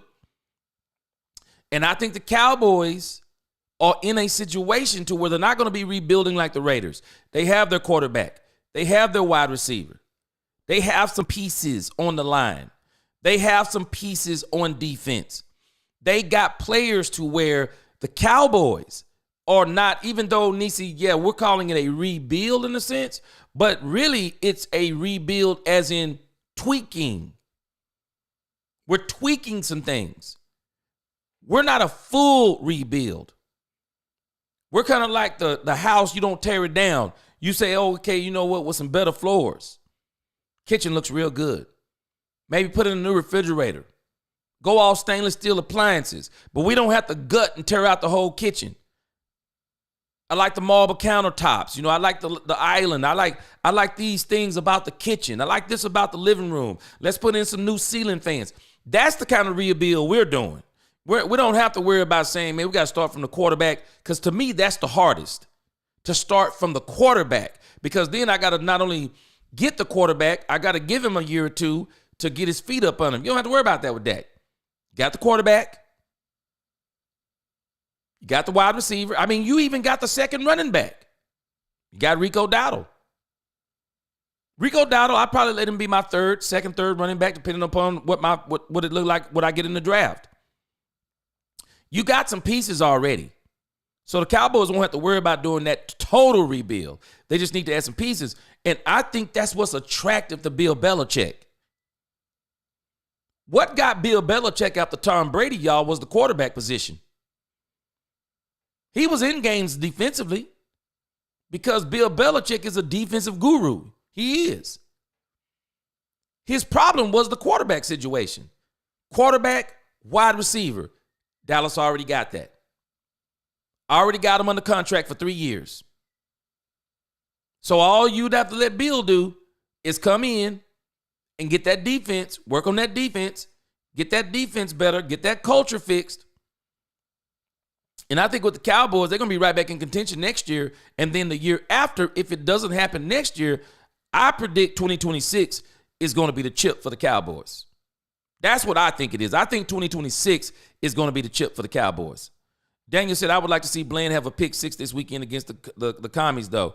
Is he coming back? I hadn't heard if he's coming back or not. And I'll be honest with you. I'm sorry. I'm putting Deron Bland in the box. He must have had a serious injury. I'm putting him in the box. Cowboys will sign Stephon Diggs and Deebo Samuel. Please don't sign Stephon Diggs. I don't think we could deal with Trayvon and Stephon in the same building. Don't bring them in. Deebo, maybe, but I just can't do the Stephon. I've heard horror stories about him. Mike is going to need a job from DQ. Man, I don't think DQ will handle would hire Mike McCarthy. He's too boring for him. Roberto said they need a pastor to talk to him.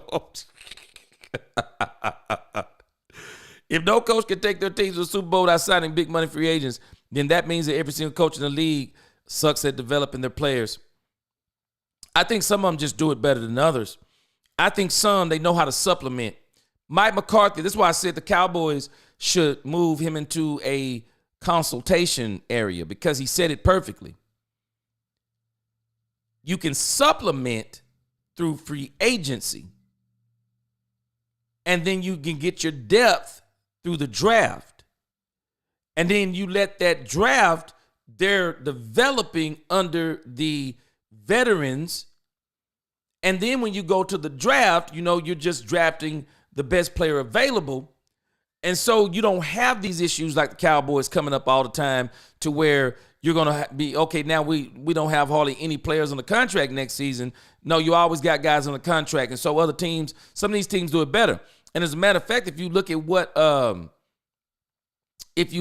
Detroit Lions did, this is kind of how the Detroit Lions has been building this team. They've been building it through the draft, through free agency, and trades. That's how that GM built the team. That's how he built it. And now it's going to be solid as a rock, at least for the next 3 years. But, man, them contracts going to start coming up, and then we'll see what happens. G Tank said, yeah, I saw that, but let me tell you something. He said he's coming return off IR, but I bet you that he's playing for a new contract next year. He's already said he's not retiring. And I don't think Dallas going to bring him back. Now, if I'm taking Lawrence, I'm not hitting the field again for this team. I'm not. 70s fan, man, you better believe it. I don't preach sermonettes. I don't preach sermonettes, 70s fan. I mean, I can, but I don't. Nah, I don't. It all depends where I am. I mean, they're not too long, but they long enough. But I hold their attention. Don't you worry. I hold their attention. I have people tell me all the time, oh, man, it was an hour. I didn't even realize it. Oh, yeah. Yeah, I'm old school. Flournoy is a good player. Yeah, he's a part of the plan if it's me. He's a part of the plan. I'm about to get off here. I'm going to read you guys' last few comments. Appreciate everybody being on. If you hadn't subscribed, please subscribe. Hit that like button if you already haven't. Gene says, hey, G, when the next coach is hired, Dak needs to do a Michael Irvin and pull out the list of players who ain't there to win.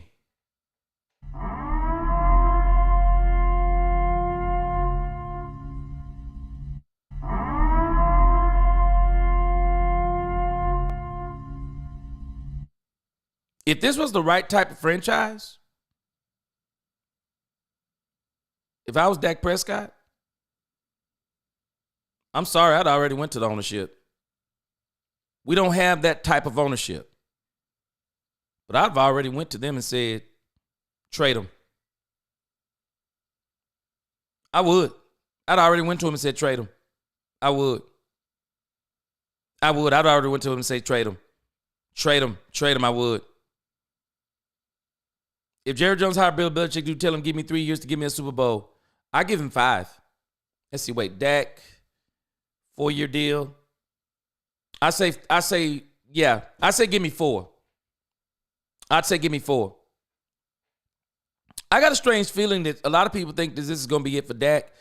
I got a strange feeling that this might not be it for Dak. I think Dak come back. He's going to probably be healthy, of course. I think Dak's contract, he may give him the Tom Brady deal. Unless there's such a demand out there for him, he might give him the Tom Brady deal. He might. I think Dak wants to retire as a Cowboy. Unfortunately, he's going to be 34 when that deal is up. So he might have to take the Tom Brady deal. I wouldn't want to play anywhere else after that. But, hey, teach his own. When you go 12-4 3 years in a row, you tweak the team here and there, Jerry, messed up. Yes, you don't blow a team up that wins 12 seasons. And that's exactly what Mike McCarthy was saying in that interview. Why would you blow the team up? Why? It doesn't make sense. Bill Belichick can say, I've made millions with the Patriots. Give me $8 million and let me pick my own coaching staff, and I guarantee you win the division. Remember, Jerry's goal is winning.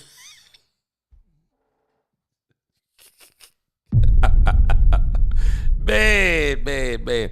I tell you this. I do believe with what we have, because I'm telling y'all, man, folks do not, I don't care if you like Dak or not, you don't understand how much of a blessing it is that you already have your quarterback and you know what he is.